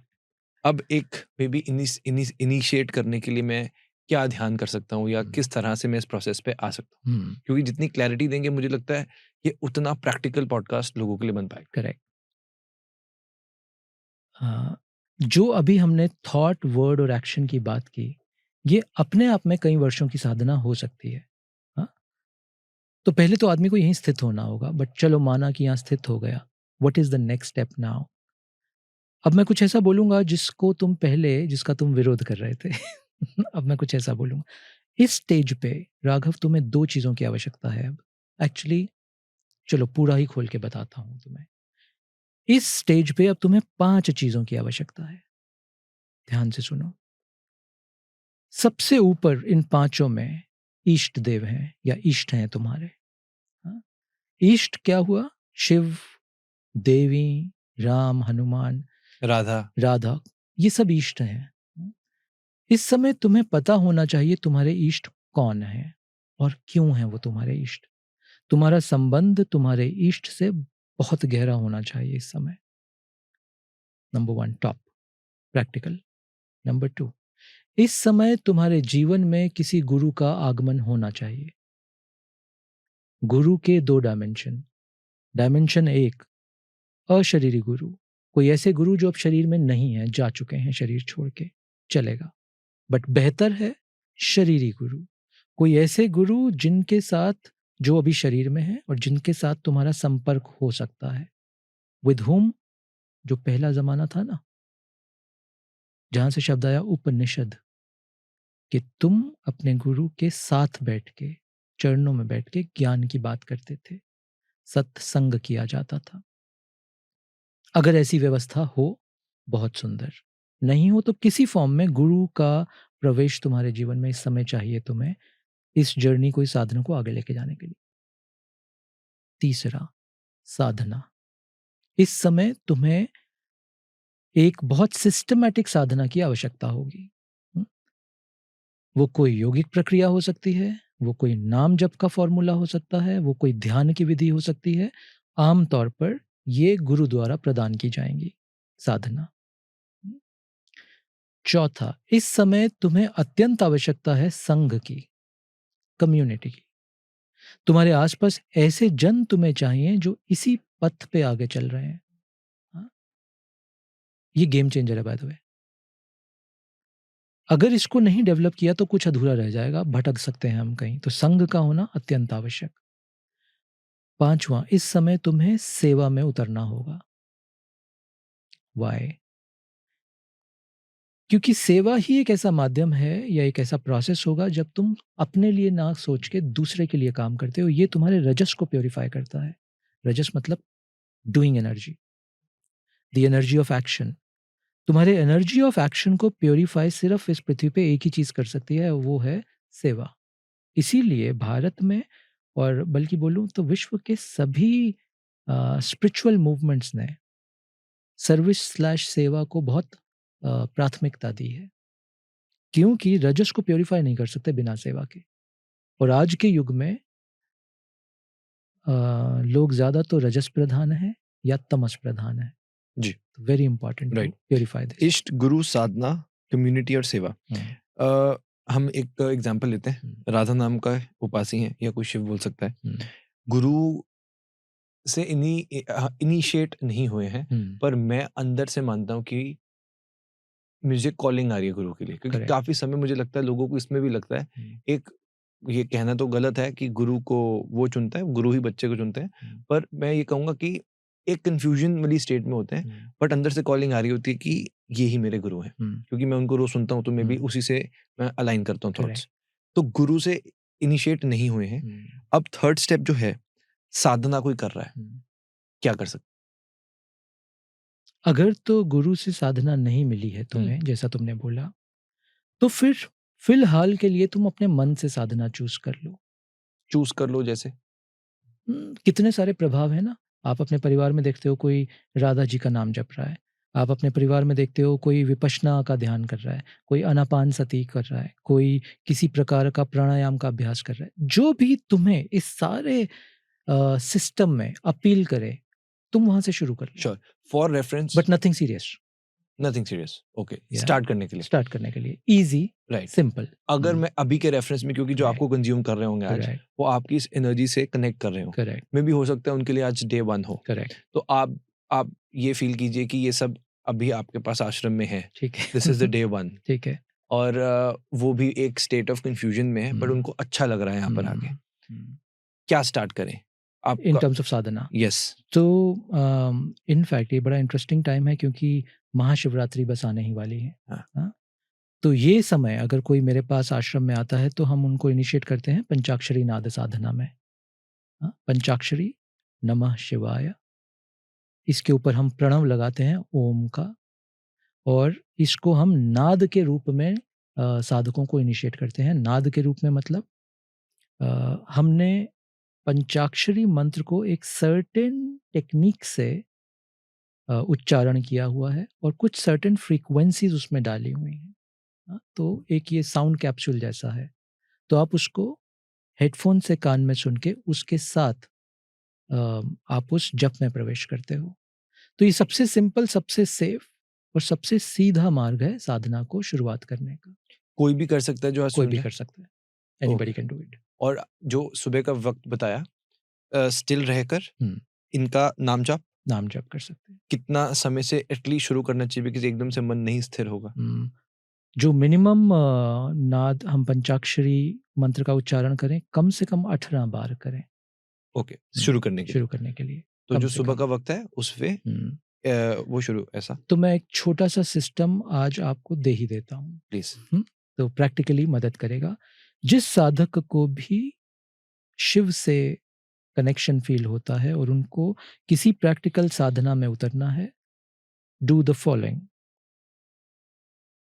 जमीन पे बैठ जाएं, आलती पालथी लगा के, या जिस तरह से भी आप कंफर्टेबल बैठ सकते हैं। रीढ़ को सीधा कर लो, आंख को बंद कर लो, और दाहिने हाथ से 2 मिनट अनुलोम विलोम प्राणायाम करना है। अनुलोम विलोम प्राणायाम हम सबको आता है, नहीं आता तो वो देख सकते हैं। Alternate nostril breathing. इससे क्या होता है, इससे हमारा ईड़ा और पिंगला एक सर्टेन बैलेंस में आ जाता है। सोलर और लूनर नाड़ीज एक सर्टेन समन्वय में आ जाते हैं, तो your mind becomes more quite. और इसके बाद आप 18 बार पंचाक्षरी मंत्र का उच्चारण करें, शिव को अपने हृदय में वास करा के। विजुअलाइज कर सकते हैं शिव को, या शिव के जिस रूप से भी आप कनेक्ट करते हो उसको अपने हृदय में वास करा के, आंख बंद करके आप 18 बार पंचाक्षरी मंत्र का उच्चारण करें, और इससे पहले प्रणव लगा दें। ओम इज अ प्रणव। ओम नमः शिवाय। फिर लंबी गहरी सांस लेंगे, ओम नमः शिवाय। और उसके बाद 18 बार जब कंप्लीट हो जाए, आप आंख बंद करके उंगलियों पे काउंट कर सकते हैं। Then sit in quiet. अब ये मौन को आप छोड़ देना, ये जितनी देर भी लगे ध्यान इसमें। ये हो सकता है 1 मिनट लगे, हो सकता है 30 मिनट लगे, ये आपकी साधना पे निर्भर करेगा। बट इसको स्टार्टिंग पॉइंट मान के हम शिव साधना में प्रवेश कर सकते हैं। इस मौन में मन में थॉट्स आएंगी तो उसका क्या करना है? मन में थॉट्स आएंगे तो मैं बस थॉट्स को देखूंगा, मैं उनके साथ नहीं जाऊंगा। मानो मैं मौन में बैठा, सडनली विचार आया, ओ 7 बज गए होंगे, ऑफिस के लिए तैयार होना है। I will just take a pause, take a deep breath, और उस थॉट को मैं जाने दूंगा। मैं उस थॉट के ऊपर सेकंड थॉट को नहीं लगाऊंगा या कोई एक्शन नहीं लूंगा। कि उससे आगे ही होगा, आगे ही होगा, वो नहीं। नहीं, वो चेन ऑफ थॉट नहीं बनने क्योंकि दूंगा। बहुत लोगों को नेगेटिव थॉट्स आते हैं, हाँ, डिप्रेशन, करेक्ट। अब सुसाइड कर लेना चाहिए। आप बस रोक दो उसी समय उस थॉट को, या ऐसा बोलो कि सिर्फ देखो। जब थॉट के साथ एक अद्भुत चीज होती है, थॉट का प्रोसेस क्या है थोड़ा सा वो भी जान लेते हैं हम। ध्यान की बात कर रहे हैं तो थॉट का एक ही पर्पज होता है, वो आपकी चेतना को या आपके ध्यान को अपने साथ जोड़ना चाहती है। एक ही पर्पज है थॉट का। ठीक है। अगर उस समय तुम सिर्फ ये बोलो कि मैं यहाँ बैठा हूँ, हम्म, मैं तुम्हें देख रहा हूँ, मैं नहीं चल रहा तुम्हारे साथ, हम्म, तो आधे सेकंड में वो थॉट डिसॉल्व हो जाएगी। हम्म, फिर एक पॉज आएगा, हम्म, फिर माइंड दूसरी थॉट फेंकेगा आपके ऊपर, फिर से पकड़ने के लिए। जैसे ही आप इस प्रोसेस को करोगे कि मैं तो बैठा हूँ आराम से, हम्म, हम्म, हम्म, तो धीरे धीरे इन थॉट्स का फ्लो धीमे होना लगेगा, हम्म, और फिर धीरे धीरे ये टूटने लगेगा, हम्म, और तुम गहरे मौन में प्रवेश करने लगोगे। राइट। That's the process. अब हम आज के एपिसोड के दूसरे सेक्शन में आते हैं, जहाँ पे हम आपके खुद के एक्सपीरियंसेस जानना चाहेंगे। बहुत से हमारे प्रीवियस एपिसोड्स भी, और लोगों ने ये चीज़ खुद कही कि बहुत से लोग होते हैं जो कुछ बात रखते हैं, और वो शायद कहीं ना कहीं से सुनी हुई बात होती है और कहीं ना कहीं से पढ़ी हुई बात होती है। सो इसलिए लोग खुद चाहते हैं कि जो एक्सपीरियंस हुआ है वो कॉपी नहीं किया जा सकता। आपका हिमालय में कितने वर्ष का सफर रहा? जो साधना का सफर रहा राघव, वो तकरीबन 12 साल का। 12 साल का। अगर मैं एक शब्द में इसका जवाब चाहूँ, आप अपने इस पूरे एक्सपीरियंस को, 12 साल के एक्सपीरियंस को एक शब्द अगर देना हो तो क्या होगा? शून्यता। थोड़ा और खोलें, ना कुछ हो जाना। थोड़ा और खोल के कहें, जिस अहम से हम सब जूझते रहते हैं, क्योंकि वही तो वजूद है जिसको सारी उम्र हमने तैयार किया होता है, जिसको जन्मों जन्म हमने बिल्ड किया होता है, उस अहम से छुटकारा हो जाना, वो शून्य अवस्था है।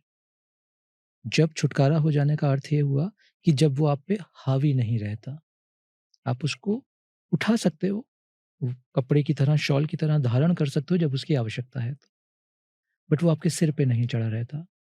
तो वो बहुत एक अ, आनंद की अ, धीमी सी गति है वो। शून्य अच्छा शब्द है उसका, ना कुछ हो जाना। इसको अगर मैं एक वर्ड और देना चाहूँ तो क्या इसको हम बोलेंगे स्पिरिचुअली अवेकन्ड? बोल सकते हैं अंग्रेजी में इसको ऐसा। बोल सकते हैं। क्या ये जो एक्सपीरियंस आपको हुआ, आपका रूटीन कैसा था? इससे पहले? उससे पहले भी और उस दौरान भी, उस 12 साल के वक़्त के दौरान भी? अच्छा। तो राघव, 12 साल से पहले तो मेरा रूटीन ऐसा था जैसा सभी का शहरों में होता है। एंटरप्रेन्योर था मैं एक, सॉफ्टवेयर की कंपनी चलाता था, ऑफिसेज़ थे अलग-अलग शहरों में, वेंचर कैपिटलिस्ट, फंडिंग, वही सब जो सब चलता है। जब मैंने उस सब को छोड़ के साधना में प्रवेश किया तो लाइफ़स्टाइल में सडन शिफ्ट था। अ, बल्कि वो शिफ्ट आना शुरू हो गया towards my last years in entrepreneurship. तो मैं जब व्यापार में ही था, तो उसके आखिरी के महीनों में ये इम्पैक्ट आना शुरू हो गया था। जब ये सुबह की निद्रा, ये कुछ अलग विचार, ये विचार शून्य हो जाना, ये बहुत सारे अनुभव जो हमने पीछे बात की, ये होने लगे। अ, तो मैंने उस नॉकिंग को इग्नोर नहीं किया, मैंने उसको फ़ॉलो किया। वो जो ऐसा लगा मुझे जो शिव दस्तक दे रहे हैं, मैं इसको इग्नोर नहीं कर सकता। हाँ, इसके पीछे की भी एक हिस्ट्री थी जो मेरे बचपन से जुड़ी है, उसमें नहीं जाएँगे, फिर वो बहुत लंबी बात हो जाएगी। हुँ।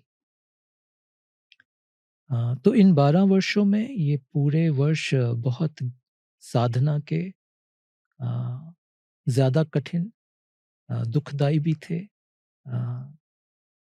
जॉय ऑफ ब्लिस भी रहा बहुत मोमेंट्स। अ, रोने के भी बहुत दिन बीते, मिक्स्ड बैग। बट ये वो समय था जब मैं बहुत कम लोगों से मिलता था। मेरा इंटरेस्ट बाहरी एक्टिविटीज़ में ऑलमोस्ट ख़त्म होने लगा। मेरा इंटरेस्ट बाहरी लोगों से मिलने-जुलने में एकदम ख़त्म होने लगा। तो मैं ज़्यादा समय एकाकी रहता था, ज़्यादा समय मौन में रहता था। बहुत समय अज्ञात ट्रैवल भी करता था, जब किसी को नहीं पता होता था कि मैं कहाँ हूँ। तो वो एक सर्टेन प्रक्रिया से गुज़रना था मुझे, और इन 12 वर्षों में बहुत अलग-अलग पद्धतियों की साधना करवाई गई। अ, तो ऐसा मानो कि मैंने बहुत सारे ऋषियों की परंपरा को एक्सप्लोर किया या मुझसे करवाया गया। हुँ, हुँ। बहुत सारे अशरीरी गुरुओं ने बहुत आशीर्वाद दिए और साधना में बहुत बल दिया। शायद कोई तैयारी करवाई जा रही थी। मगर एक चीज़ तय थी उस समय कि ये जीवन पूरा समर्पित था अब शिव को और साधना को। मैं उस दौरान बड़े क्षण ऐसे आए जब मैं अ, शरीर त्याग सकता था, मैं मर सकता था।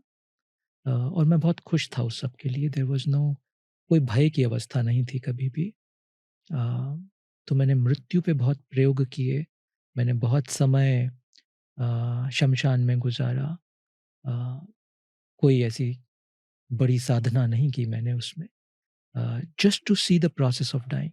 ये क्या होता है जब व्यक्ति शरीर छोड़ता है तो।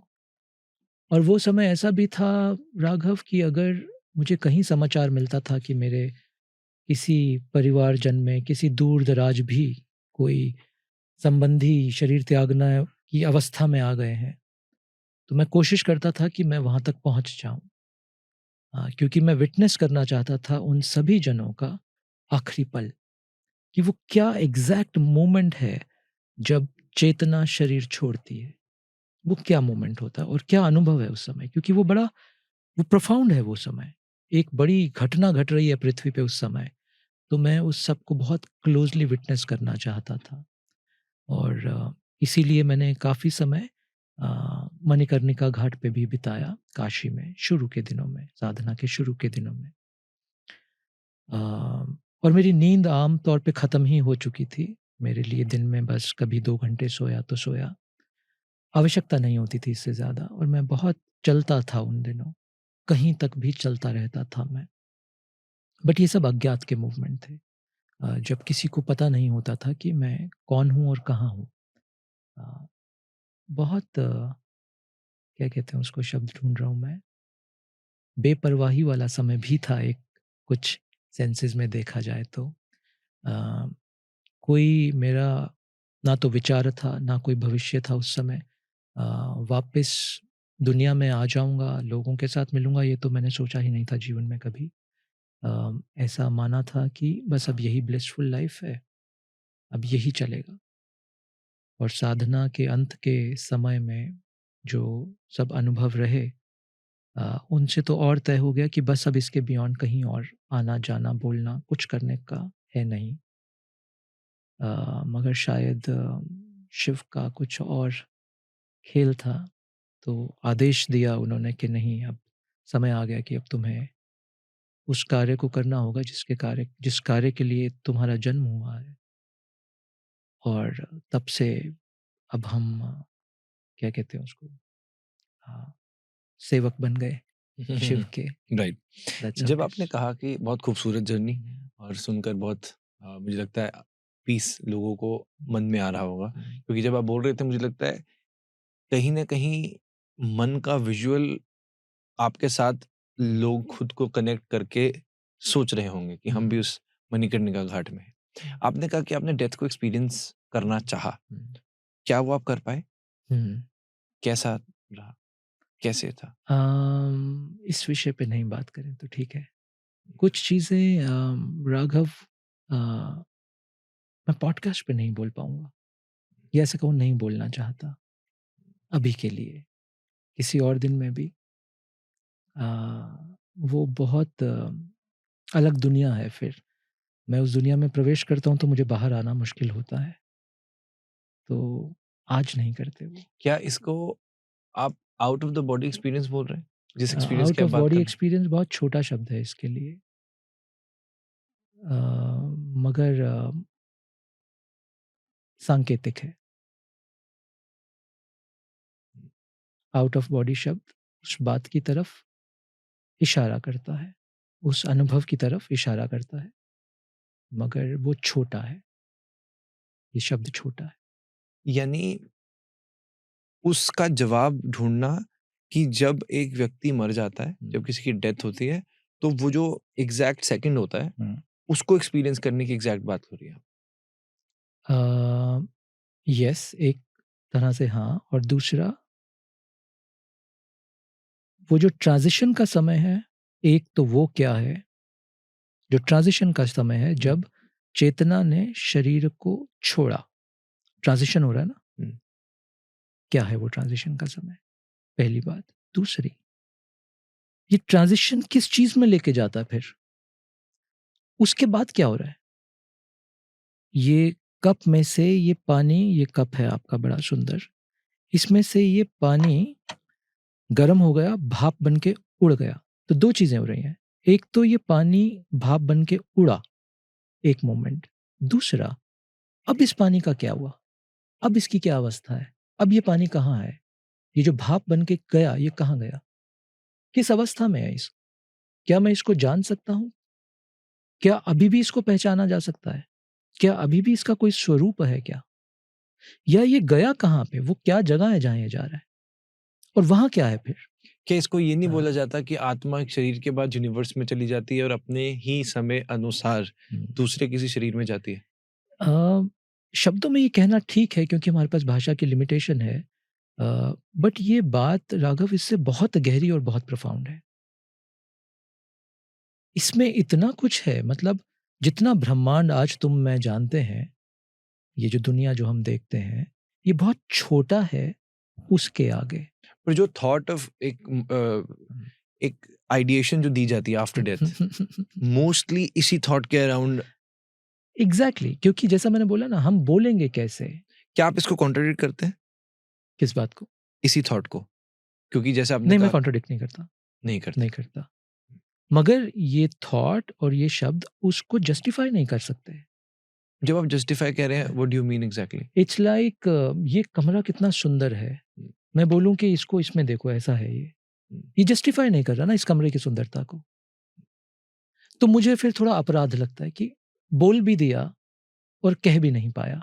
है ना? तो वो मेरी और मेरे जैसे अनेक लोगों की डायकॉटमी है कि बहुत बार हम बोल भी देते हैं और बाद में लगता है कह तो नहीं पाया, मगर तो दुख लगता है थोड़ा कि क्यों नहीं कह पाया, बोला भी फिर भी नहीं कह पाया। तो अब ऐसा लगता है कि अब थोड़ा मौन में रहते हैं उस विषय के बारे में। श्योर। आपने बीच में डेथ के बारे में जब बात की, क्या आपने अपनी डेथ देखी? Is it the right question to ask? Yes, that's the right question to ask and answer is yes. अपनी डेथ? Yes. क्योंकि ये एक ऐसा विषय है जो तुम बाहर से देख के जान नहीं सकते राघव। श्योर। जो मैंने किया, साधना में मैंने किया, क्योंकि मेरे पास कोई और फॉर्मूला नहीं था। तो क्या करोगे तुम? तो तुम बाहर देखोगे उन व्यक्तियों को जो मृत्यु में प्रवेश कर रहे हैं और तुम टटोलना चाहोगे क्या हो रहा है। आँख से तो कुछ दिखता नहीं है। तो तुम फिर ऊर्जा के तल पे महसूस करना चाहोगे, ध्यान की अवस्था में उस व्यक्ति को अपने बाह में रख के जो सांस छोड़ रहा है, तुम देखना चाहोगे कि क्या वाइब्रेशन क्रिएट हो रही है इस समय इस कमरे के अंदर। What is shifting in this room at this moment? ये इसकी सांस गई, ये क्या मैं इसको फील कर पा रहा हूं यहाँ बियॉन्ड दिस बॉडी? तो तुम अब एनर्जी के लेवल पे उसको टटोल रहे हो, बट प्रोसेस अभी भी बाहर का है। तो बाहर से तुम पूरी तरह से उसको जान नहीं पाओगे, तो तुम्हें स्वयं मरना पड़ता है। और जब तुम स्वयं मरते हो तो तुम जानते हो। उससे पहले थ्योरी और कहानी है। और जब तुम वो जान के अगर लौट आते हो तो तुम्हारा सब खत्म हो जाता है, वजूद। मेरी दृष्टि में तब जीवन शुरू होता है। अस्तो मा सद्गमया, तमसो मा ज्योतिर्गमया, मृत्युर्मा अमृतम गमया। तब तुम्हें समझ में आता है कि ओह, ये ऐसा था जिसके पीछे जन्म लगा दिए, जिन चीजों को पकड़ने में कितनी ऊर्जा लगा दी, कुछ होने में कितना समय लगा दिया अपना, उसका तो कोई स्वरूप ही नहीं था।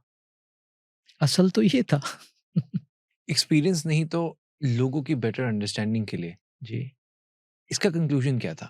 कंक्लूजन ये है कि दुख और मृत्यु भय का विषय नहीं है। What does it mean?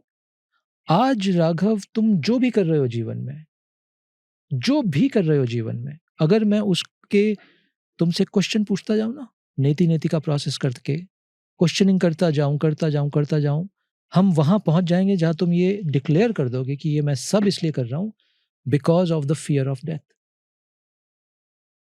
मैं मरना नहीं चाहता। ये जो वजूद मैं अपना बना रहा हूं, मैं इसको खोना नहीं चाहता, मैं इसको और मजबूत करना चाहता हूं। मैं चाहता हूं दुनिया मुझे जाने, आई एम समबडी।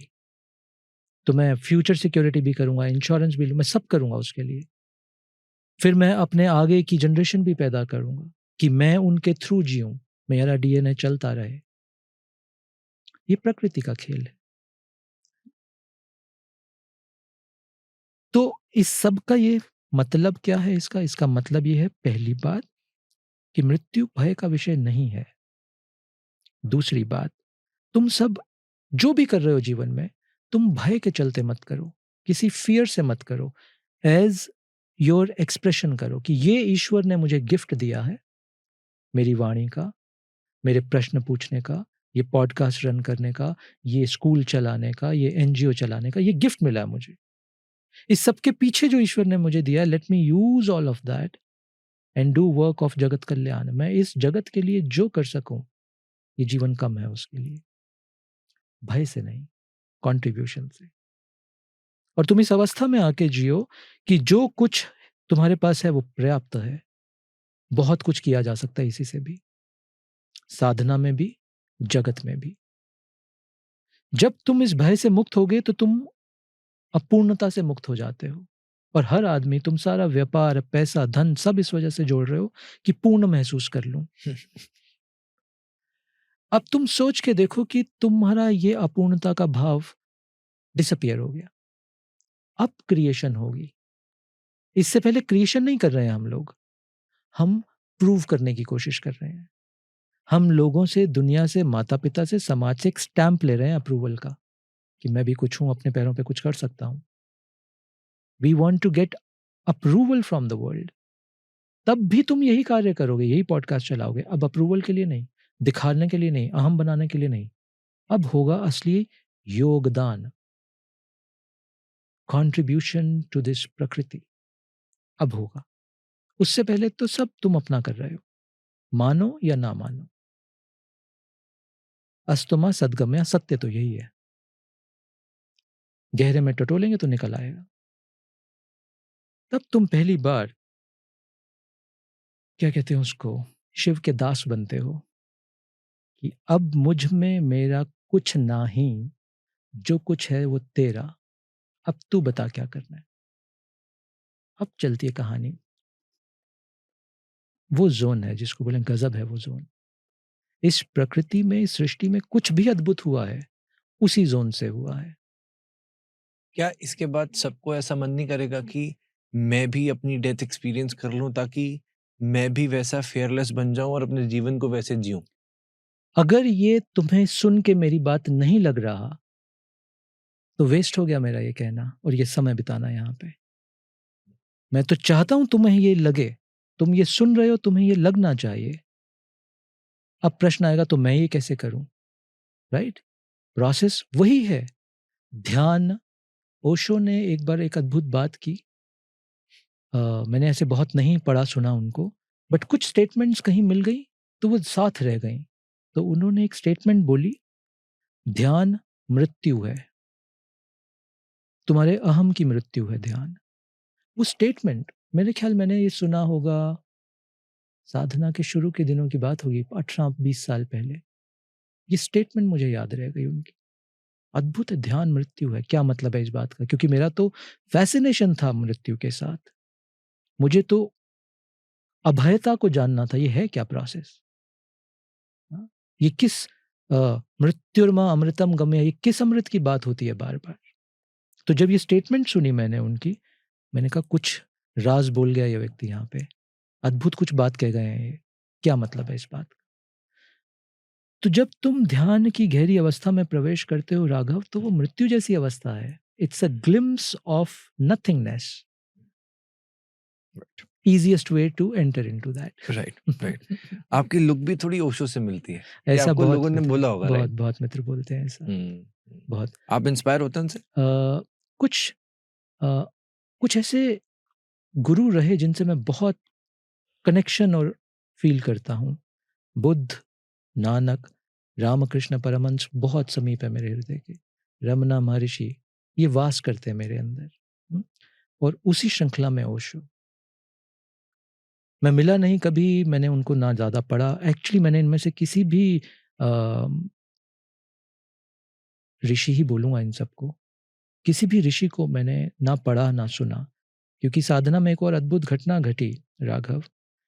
शिव का आदेश ऑलमोस्ट समझ लो डे 1 पे ही हो गया कि तुम कुछ पढ़ोगे नहीं। और मुझे शौक था पढ़ने का। उससे पहले मैं बहुत बिज़नेस बुक्स पढ़ता था। मगर वो एक आदेश था कि you will not read anything. अब तुम सोचो, तुम 12 साल की साधना में हो और तुमने पढ़ना नहीं है कुछ। एक्सपीरियंस करना है। देखो, जियो। पर ओशो को अक्सर लोग यही कहते हैं जो स्पिरिचुअल पाथ में होते हैं कि ओशो की गली में मत गुजरना। अच्छा, अक्सर लोग यही कहते अच्छा। आई डोंट नो क्यों कहते हैं ऐसा, या क्या उनके अनुभव रहे होंगे, बट मैं नहीं जानता। एज़ आई सेड कि मैंने ना उनको, किसी भी गुरु को ना मैंने ज़्यादा पढ़ा ना सुना। इनफैक्ट स्क्रिप्चर्स को भी मैंने ज़्यादा पढ़ा नहीं है। हैं। श्योर। आपने एक बात कही अभी कि अशरीर गुरुओं ने भी आपको उस हुँ, दौरान हुँ, हिमालय में आशीर्वाद दिया। हुँ। अशरीर गुरु यानी अशरीरी गुरु। अशरीरी गुरु मतलब ऐसे ग्रेट मास्टर्स जो अब शरीर में नहीं हैं, बट हैं।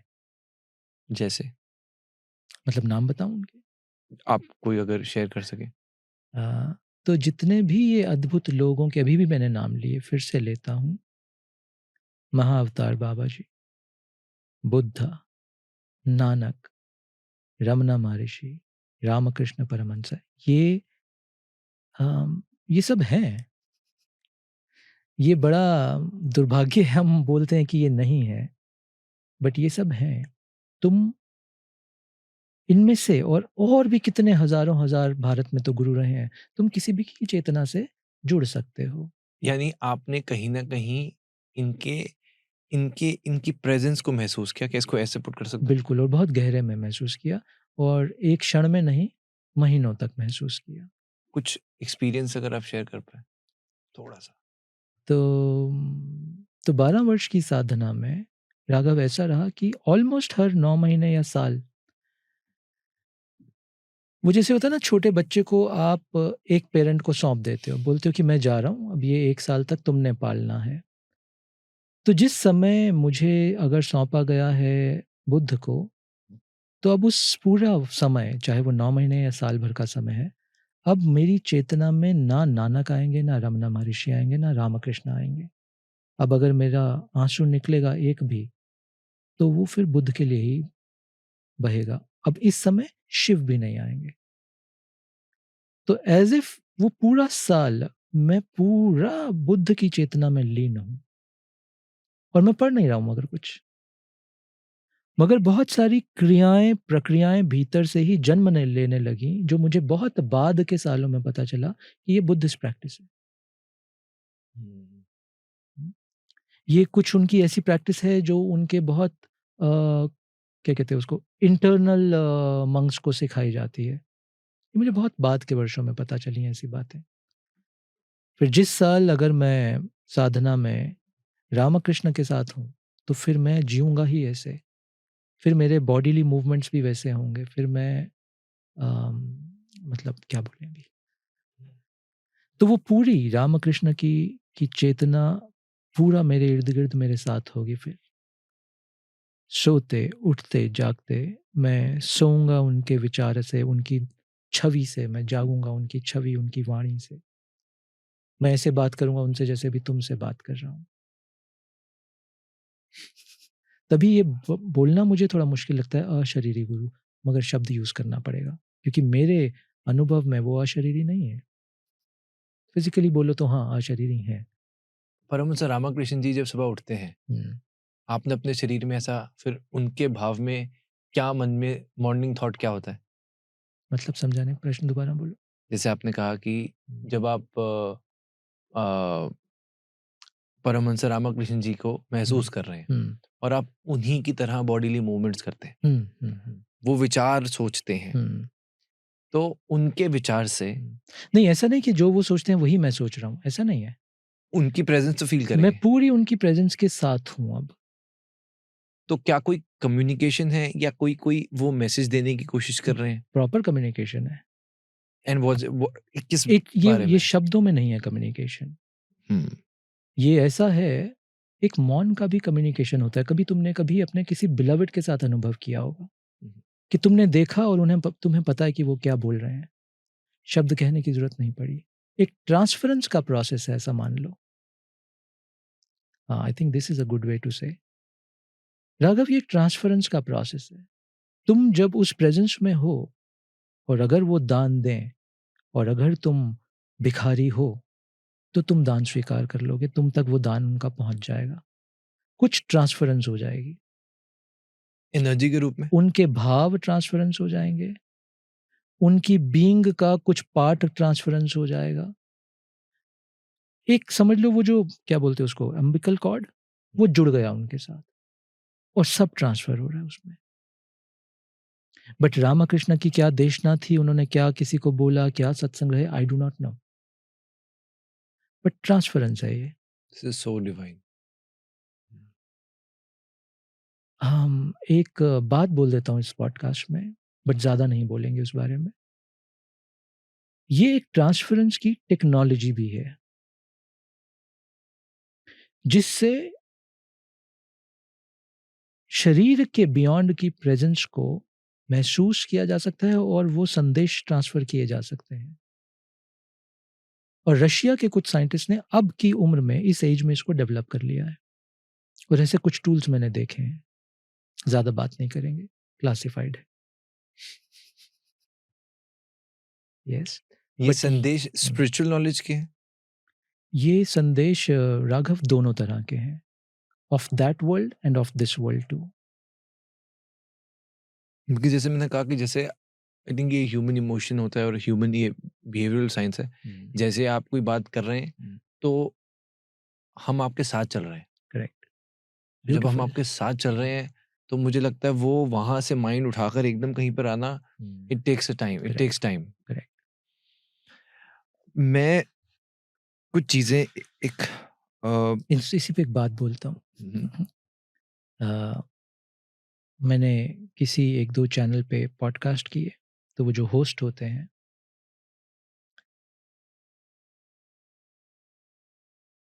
वो डायलॉग, वो डिस्कशन, वो वार्तालाप कभी-कभी ऐसे ज़ोन में एंटर कर जाता है कि वो होस्ट को बोलना पड़ा कि पॉज़, पॉज़ ले लो अभी। मुझे 5 मिनट चाहिए, ये सब क्या हुआ है अभी, इसको प्रोसेस करने के लिए। अभी मैं रेडी नहीं हूँ अगला प्रश्न पूछने के लिए। राइट, वो ज़ोन बन जाते हैं, राइट, है ना? तो जो तुमने बोला उसी बात को राइट, राइट, राइट। या और आई थिंक ये ज़ोन सब फ़ील भी कर पा रहे होंगे। सब फ़ील कर पा रहे होंगे। बिकॉज़ डेथ एक ऐसी चीज़ है, आई थिंक सबको ही जीना है, करेक्ट, सबको ही शौक है। करेक्ट। तो जब हम सीधा डेथ की बात करते हैं और सब देखते हैं कि और एवरीबॉडी नोज़ हुँ, कि आपके जो लव्ड वन्स हैं वो भी जाएँगे, हुँ, और बस ये है कि हम आँखें कहीं न कहीं फेर हुँ, लेते हैं इस थॉट से। हुँ, तो जब वो करेक्ट, एकदम सामने आता है तो इट्स ऑन योर फेस। या but hmm, reality is that जितना जल्दी समझ आए, हुँ, मैं ये नहीं कहूँगा कि दर्द नहीं है या वो सब नहीं है, बट एटलीस्ट मे बी 0.1% आपके अंदर शक्ति होगी उस चीज़ को झेलने की। Correct, may be put it in a very raw. या अ, आपने एक बात कही थी, जहां गहरे रहस्य होंगे वहां ईश्वर ऐसी ऊर्जा बनाएंगे कि आप पहुंच ना पाओ। हम्म, इसको लोग अक्सर लिंक करते हैं कि जो कैलाश पर्वत है हम्म, वो ऐसी जगह है, उसकी ऊर्जा ऐसी है हम्म, कि लोग उस पर इस वजह से आज तक चढ़ नहीं पाए। हम्म, और जो पोर्टल्स की मिस्ट्री है, जो वहां पर योगिक सिटीज हैं, वो इसी वजह से लोग एक्सप्लोर नहीं कर पाए। Hmm, do you think this is true? Hmm. How? Why? Um, Raghav, तुम अपनी 5 इंद्रियों से इस संसार को देखते जानते हो। तुम्हें लगता है कि बस संसार उतना ही है जितना तुम्हारी 5 इंद्रियां पकड़ पाती हैं? नहीं। नहीं। और सिंपल इसका एग्जाम्पल है, लेट्स से साउंड। हम तो 20 हर्ट्ज से 20,000 हर्ट्ज के बीच में सुन पाते हैं, अल्ट्रासोनिक नहीं सुन पाते, इंफ्रासोनिक नहीं सुन पाते। वो हमारी इंद्री के बाहर है। तो इस जगत में ऐसा बहुत कुछ है जो हम ग्रहण नहीं कर सकते अपनी इंद्रियों के वश के चलते, बट वो सब एग्जिस्ट करता है। पहली बात। दूसरी बात, उसमें बहुत सारे प्रोफाउंड सीक्रेट्स हैं जो इस संसार को चला रहे हैं। उसका एक्सेस नहीं दिया जा सकता हर एक को। इसको ऐसा समझो, तुम्हारे घर में एक सेफ में बहुत कुछ पड़ा हुआ है कीमती, और छोटे छोटे बच्चे हैं तुम्हारे घर में। तुम उनको चाबी दे दोगे क्या? क्योंकि उनको लगेगा ये तो टॉय है। वो तो उस गहने का कुछ सांप सीढ़ी बना के खेलने लगेंगे और फेंक आएंगे कहीं जाके। उनको उसकी कीमत नहीं पता, तुम्हें पता है कीमती है। हो सकता है वहां कुछ खतरनाक चीजें भी पड़ी हों जो उनको नुकसान कर सकती हैं। एग्जैक्टली लाइक दिस, इस ब्रह्मांड में बहुत सारे इंपॉर्टेंट येट डेंजरस चीजें भी हैं जिनको लॉक करके रखा जाता है। ईश्वरीय ताकतें उनको लॉक करके रखती हैं ऐसे स्थानों में जहां हर व्यक्ति को एक्सेस नहीं दिया जा सकता, और देना भी नहीं चाहिए। यही फैक्ट है कि बहुत सारी भारत की विद्या जो ऋषियों ने खोज ली थी, वो आम आदमी को नहीं दी गई थी, क्योंकि वो उसको पता नहीं उसका इस्तेमाल क्या करना है। For an example, for an example, Vedanta की अल्टीमेट साधनाएं आम आदमियों को नहीं दी जाती थी। इनफैक्ट वेदांत की कोई क्लासेस नहीं ली जाती थी ओपनली, ना ही कश्मीर शैविज्म की क्लासेस ली जाती थी ओपनली, ना ही तंत्रा के कोर्स कराए जाते थे ओपनली, क्योंकि वो इतना सेक्रेट, डेंजरस और प्रोफाउंड है कि वो हर कोई हैंडल नहीं कर सकता उसको। एग्जैक्टली यही नियम है कैलाश पे भी। हम बहुत आजकल देखते पढ़ते हैं, ज्ञानगंज के बारे में बात हो रही है। वो सारा क्षेत्र इसीलिए है, वो है क्योंकि वो पृथ्वी की ऊर्जा में कुछ कंट्रीब्यूट करता है। या ऐसा भी बोल सकते हैं, वही क्षेत्र पृथ्वी को गवर्न कर रहे हैं। उन्हीं क्षेत्रों की ऊर्जा पृथ्वी को गवर्न कर रही है या हील कर रही है। वहां का एक्सेस, ऐसे क्षेत्रों का एक्सेस नहीं दिया जा सकता हर किसी को। इसीलिए तुम्हें ज्यादा ग्रंथ नहीं मिलेंगे इन विषयों के ऊपर। जो भी मिलेगा वो बहुत पेरिफेरियल नॉलेज मिलेगी। तुम्हें किसी पॉडकास्ट में इन विषयों को क्या गहरा कुछ नहीं मिलेगा। वो क्या कहते हैं उसको, वो सनसनीखेज मिल जाएगा, गहरा नहीं मिलेगा। एग्जैक्टली वाई हाँ। मैं ये आपसे पूछ रहा हूँ, क्योंकि अब जब हम एपिसोड्स करते हैं, हमारा मकसद ये है कि हम व्यूज, फॉलोअर्स, इनसे ऊपर बढ़कर कुछ करेक्ट, इम्पैक्ट क्रिएट कर सकें। करेक्ट। अदरवाइज बहुत से लोग हैं जो हमें पता कि बहुत अच्छा ऐसा कंटेंट दे सकते हैं जो कि उसके साथ को रिलेट करें, जो शायद एक क्या कहते हैं, वायरल हो जाएगा। वायरल हो जाएगा, राइट? तो हम ये समझते हैं कि मैं ये नहीं मानता कि ये एपिसोड वायरल नहीं होना चाहिए। आई बिलीव हम जो एफर्ट लगा रहे हैं it should reach all the years, but मैं ये मानता हूँ कि उसको हम ऑथेंटिसिटी और क्रेडिबिलिटी के साथ करें। करेक्ट। मैं इसलिए आपसे सवाल पूछ रहा हूँ कि लोग अक्सर इसको कॉन्स्पिरेसी थ्योरी बोल देते हैं कि ये तो होगा नहीं, अच्छा। ये तो जैसे फुगाजी है, हाँ। वो है ही नहीं। तो मैं ये आपसे इसीलिए पूछना चाह रहा था कि जब लोग बोलते हैं कि hidden cities of Himalayas, Shambhala की बात होती है, ज्ञानगंज की बात होती है, इसका जब रेफरेंस नहीं है तो ये कहाँ से आई और इसको हम कैसे समझ सकते हैं इन रियल लाइफ की वो एग्जिस्ट करती होंगी? ओके। जैसा मैंने पहले बोला, मैं उसी विचार पे वापस जाता हूँ। हम ये ना जाने या ये ना माने कि पृथ्वी की इवेंट्स को सिर्फ हम गवर्न कर रहे हैं। हमारा योगदान है पृथ्वी के इवेंट्स पे, बट सिर्फ हम ही गवर्न नहीं कर रहे। क्योंकि अगर सिर्फ हम गवर्न करें ना राघव इस पृथ्वी को, तो अब तक तो हम नष्ट कर चुके होते। बची कैसे है पृथ्वी? अभी किसी ने मेरे से डेटा शेयर किया, तुम्हें पता है कितना न्यूक्लियर आर्सेनल पड़ा है हमारे पास collectively? It can destroy this earth 700 times. इतना स्टॉकपाइल है विश्व में, और बना रहे हैं, और देश बना रहे हैं। अगर इंसान की चले तो ये अब तक नष्ट हो जानी चाहिए थी। देयर आर सीक्रेट पावर्स जो इस पृथ्वी की सैंक्टिटी को होल्ड किए हुए हैं और कांस्टेंट हीलिंग दे रहे हैं। उसी वजह से तुम आज मैं अब यहाँ बैठ के बात कर पा रहे हैं। एक प्रोटेक्टिव जोन बना के रखा है आज भी। इन सिटीज को हम उनको शंभाला का नाम दें या ज्ञानगंज का नाम दें, ये वैसे क्षेत्र हैं, कैसे बोले,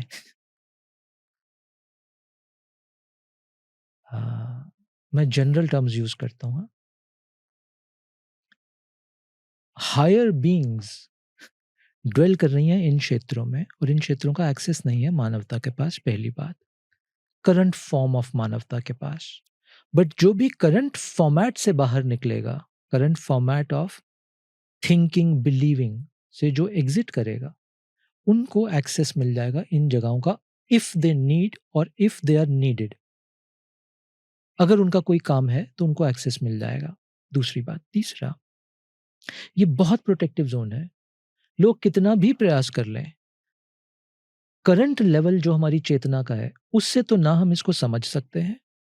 प्रवेश तो मतलब वो तो बात ही नहीं करनी चाहिए, समझ भी नहीं सकते। एक अलग डिमेंशनल स्टेट में इट्स कैसे a different dimension. It's a different dimension. Is it non accessible to all of us? No, it is accessible. But ये एक्सेसिबल कब होगी और क्यों होगी? दो चीजों में। जब तुम अपनी करंट स्टेट ऑफ चेतना को, कॉन्शियसनेस को इवॉल्व कर दोगे, जब मैं, मेरा, तू, तेरा खत्म हो जाएगा, ईगो चला जाएगा। हाँ, हमारी स्टेट इवॉल्व हो गई।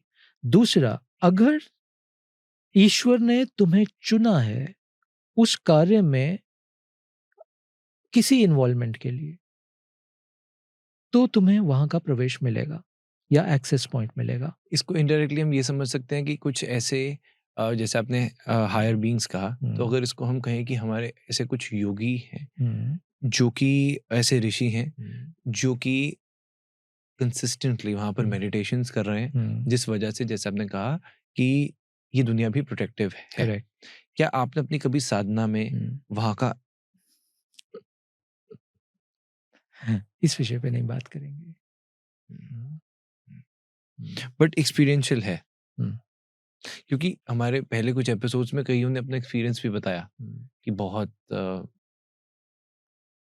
एक पर्टिकुलर हाइट जो कि नॉर्मल नहीं है जैसे, और उसका रेलेवेंस मिलता है पुराने टाइम्स में कि उस वक्त लोग भी लंबे होते थे, तो उस तरह के कुछ मेडिटेटिव स्टेट में लोग थे।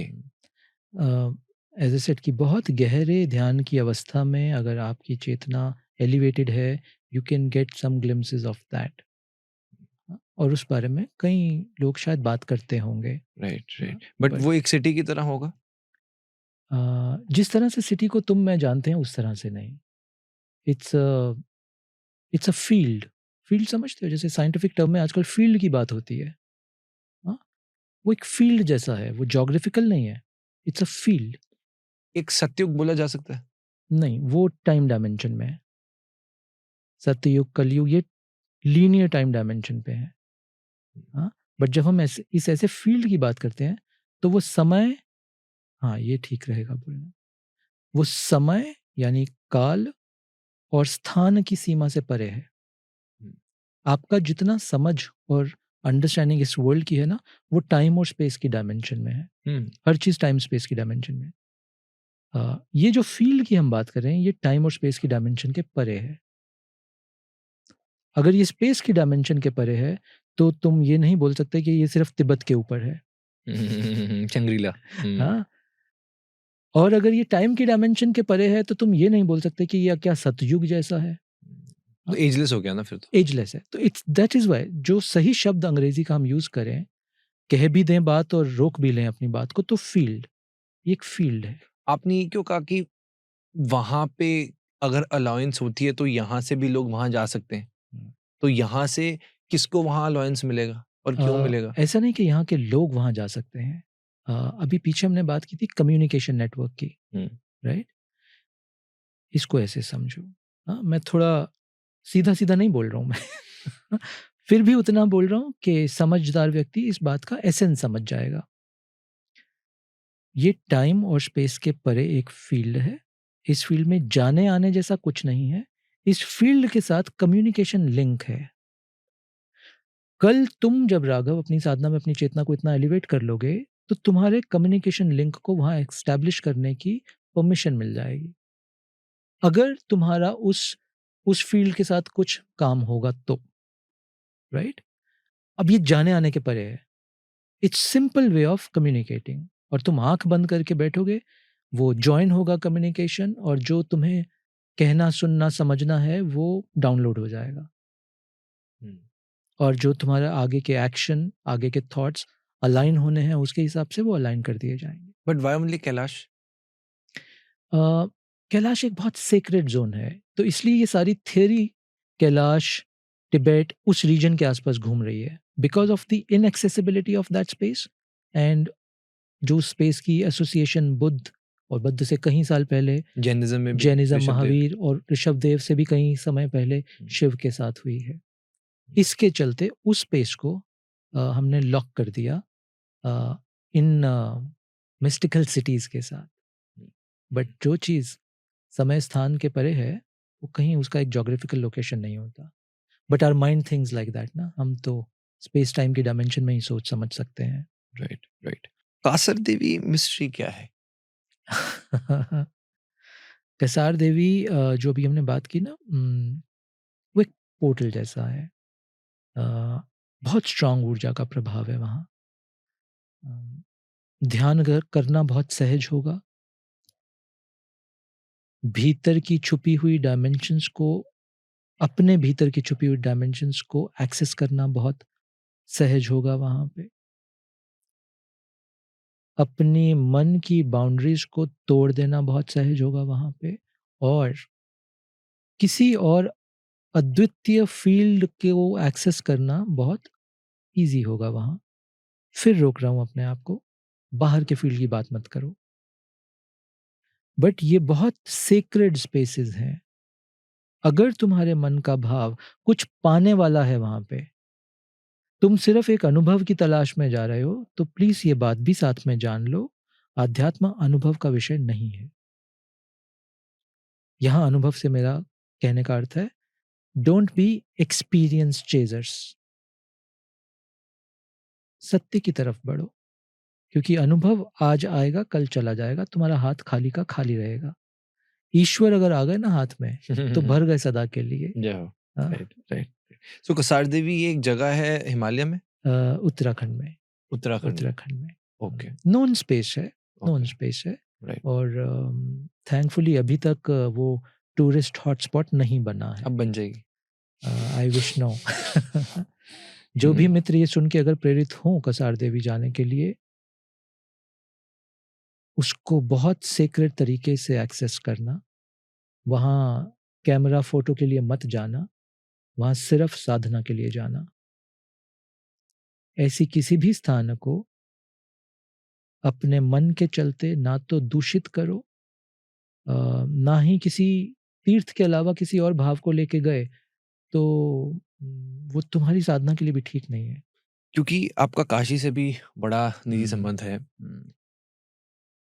एक कहीं पर ये चीज़ मैंने देखी और कई लोगों ने कमेंट्स में लिखा कि जब प्रलय आएगा, जब कल की अवतार आएँगे, तब भगवान शिव काशी को ऊपर उठा लेंगे। काशी में ऐसा क्या है? और जब हम विनाश की बात करते हैं, तब ये जो स्पिरिचुअल जगहें हैं, क्या इनके भी विनाश की बात होती है या नहीं? ओके। जब हम पूर्ण विनाश की बात करते हैं, तो पूर्ण विनाश में तो राघव सब सम्मिलित है। वो सृष्टि का प्रलय होता है। उसमें सब आ जाता है। बट बहुत सारे पूर्ण विनाश नहीं, प्रलय की बात नहीं होती। जैसे कुछ एक आध डेकेड पहले की बात है ना, वो केदारनाथ में जब प्रलय आया था, लोकलाइज्ड प्रलय था वो, तो केदारनाथ को प्रोटेक्ट कर लिया गया था। मालूम है ना, वो एक बड़ा सा चट्टान आके रुक गया मंदिर के एकदम समीप, दीवार से जुड़ के। क्यों हुआ, कैसे हुआ, किसने किया? क्यों उस स्पिरिचुअल स्थान को प्रोटेक्ट कर लिया गया, और क्यों उसी को ही प्रोटेक्ट किया गया, और वो पत्थर उसी वक्त ही वहां पर क्यों उसी आया? वक्त पे क्यों आया, है ना? तो इन स्थानों को प्रोटेक्ट कर लिया जाता है क्योंकि ये स्थान बहुत मानवता के कल्याण में अपना कुछ योगदान दे रहे होते हैं। नॉट जस्ट दैट, ये पृथ्वी के हीलिंग में भी बहुत बड़ा योगदान दे रहे होते हैं। उनको प्रोटेक्ट कर लिया जाता है। तो ये एग्जाम्पल है कि बहुत सारी शक्तियां काम करती हैं यहाँ पे, सिर्फ मानवीय शक्ति नहीं है, बहुत दैविक शक्तियां काम करती हैं। दूसरा, काशी का जो तुम शहर देखते हो, वो फिजिकल डायमेंशन में देखते हो ना। काशी एक नॉन फिजिकल भी तो हो सकती है। काशी एक फील्ड भी तो हो सकता है, और सिटी सिर्फ उस फील्ड का मैनिफेस्टेशन भी तो हो सकता है। फील्ड का मैनिफेस्टेशन, फील्ड की परछाई जैसा भी तो हो सकता है। बट परछाई मैनिफेस्टेशन ही अपने आप में इतना ऊर्जावान है। तो ऐसा भी तो हो सकता है कि काशी, जिस काशी की तुम मैं बात करते हैं, वो तो सिर्फ एक फिजिकल शहर है जो अपने आप में बहुत प्रोफाउंड है, मेरा प्रिय है। बट उस शहर के पीछे एक फील्ड भी हो सकता है, सदगुरु कहते जिस हैं, फील्ड को हर प्रलय से बचा लिया जाएगा। सदगुरु कहते हैं कि काशी ग्राउंड से 33 फीट ऊपर है। आपके अपने अनुभव में कुछ ऐसा आपको फील हुआ काशी का? मेरा अनुभव वही है जो मैंने अभी बोला। जिस बनारस को तुम जानते हो, वो समय और स्थान की सीमा में एक शहर है, अपने आप में प्रोफाउंड शहर है, धरती पे वास करता है। जिस काशी को मैं जानता हूं, वो एक फील्ड भी हो सकता है। ये सिटी उस फील्ड का एक मैनिफेस्टेशन मात्र भी हो सकता है। इसको थोड़ा सा सिंप्लीफाई कीजिए, क्योंकि जब लोग फील्ड सुनेंगे थोड़ा सा मुझे लगता है कंफ्यूज होंगे थोड़ा सा। काशी एक शहर है जो हम देखते हैं, जिसको हम एक वाराणसी और फिजिकल बनारस फॉर्म में बोलते सेंस है, हैं। हम जाते हैं, घूमने जाते हैं, दर्शन करते हैं, तीर्थ और यात्रा। काशी एक क्या शब्द यूज करें,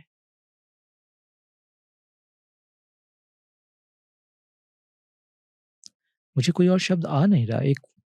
एक ऊर्जा का, मैं फील्ड ही मुझे यूज करना पड़ेगा शब्द। एक ऊर्जा का फील्ड है जो समय और स्थान की सीमा के परे भी है।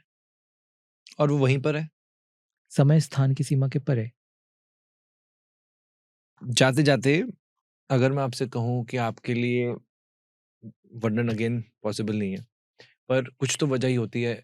जैसे मैं राधा नाम लेता हूँ, तो कहीं ना कहीं मेरे लिए वो कहीं से कनेक्शन हुआ है, या कहीं से एक फील्ड आया जहाँ से मेरे लिए अट्रैक्शन वो आई।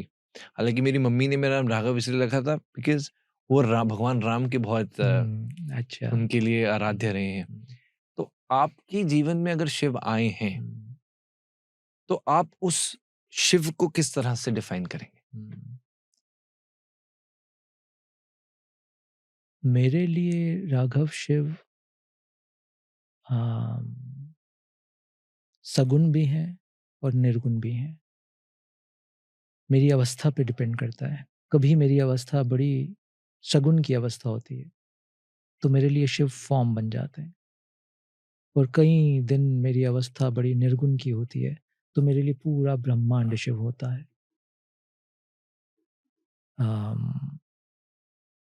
और मेरे लिए शिव के अलावा कुछ और है नहीं। और सभी फॉर्म्स, सभी ईश्वर के नाम, सभी स्वरूप मेरे लिए शिव के ही स्वरूप हैं। शायद हर भक्त को अपने भगवान के लिए ऐसा ही लगता होगा। इस पूरी सृष्टि के कारक शिव हैं। इस पूरी सृष्टि को जो बचा रहे हैं वो शिव हैं। इस पूरी सृष्टि को जो फोल्ड करेंगे वापस, मेरे दृष्टि में वो भी शिव हैं। और सभी कुछ शिव से उत्पन्न हुआ है, सभी कुछ। विश्व के बहुत सारे देशों में अलग अलग फॉर्म में मुझे शिव दिख जाते हैं, लोग पूज रहे होते हैं अलग अलग जगह। शिव का इतना विस्तार पूरे विश्व में कैसे है? और शिव जब मुझे निर्गुण दिखते हैं, जब निर्गुण लगते हैं, तो वो चेतना होते हैं, विशुद्ध चेतना। इस शरीर के अंदर इस समय कौन बोल रहा है, उस शरीर में इस समय कौन ये सुन रहा है, ये जो चेतना ये बोल रही है, ये जो चेतना ये सुन पा रही है, ये जो चेतना ये सारा प्रोसेस देख पा रही है, ये शिव है मेरे लिए।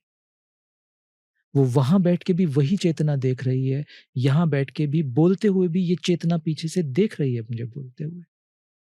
ये चेतना वहां भी शिव, ये चेतना यहां भी शिव, जो नॉन इंटरफेयरिंग है, जो दृष्टा है, जो सिर्फ देखता है। और फिर शिव से ही निकली प्रकृति, जिसने इस स्वरूप को गढ़ दिया, जिसने इस मूवमेंट को बना दिया, जिसने स्पेस टाइम की डायमेंशन बना दी। वो शिव से ही निकली शक्ति है। This is how I feel Shiva constantly in my heart. ये कैसे पता लगे कि आपको शिवा ने अपना लिया? हाँ, ये तो मानवीय तल पे भी बड़ा आसान होता है। तुम किसी से प्रेम में पड़ते हो, 2 बार मिलते हो, तुम्हें उसकी आंख में दिख जाता है, उसकी बात में, उसकी वाणी में, उसके हर व्यवहार में दिख जाता है कि इसने मुझे अपना बना लिया। महसूस हो जाता है ना। राइट। क्या किसी मंत्र से हम इस एपिसोड को एंड कर सकते हैं? हाँ, मैं बहुत अच्छा गायक नहीं हूँ और मेरा गला भी थोड़ा खराब है, बट उच्चारण करने का प्रयास करता हूँ। शिव का ही मंत्र है। कर्पूर गौरम करुणावतारम संसार सारम भुजगेंद्रहारम सदा वसन्ते हृदयारविंदे भवम भवामी सहितम नमामि। ओम नमः शिवाय। हर हर महादेव। आज का पूरा शो देखने के लिए दिल से शुक्रिया। एपिसोड कैसा था मुझे कमेंट सेक्शन में जरूर बताइएगा। चैनल को सब्सक्राइब भी अवश्य करें, क्योंकि सुपर टॉक्स एक मूवमेंट है जो हमारे देश का भविष्य उज्जवल बना रहा है। जय हिंद।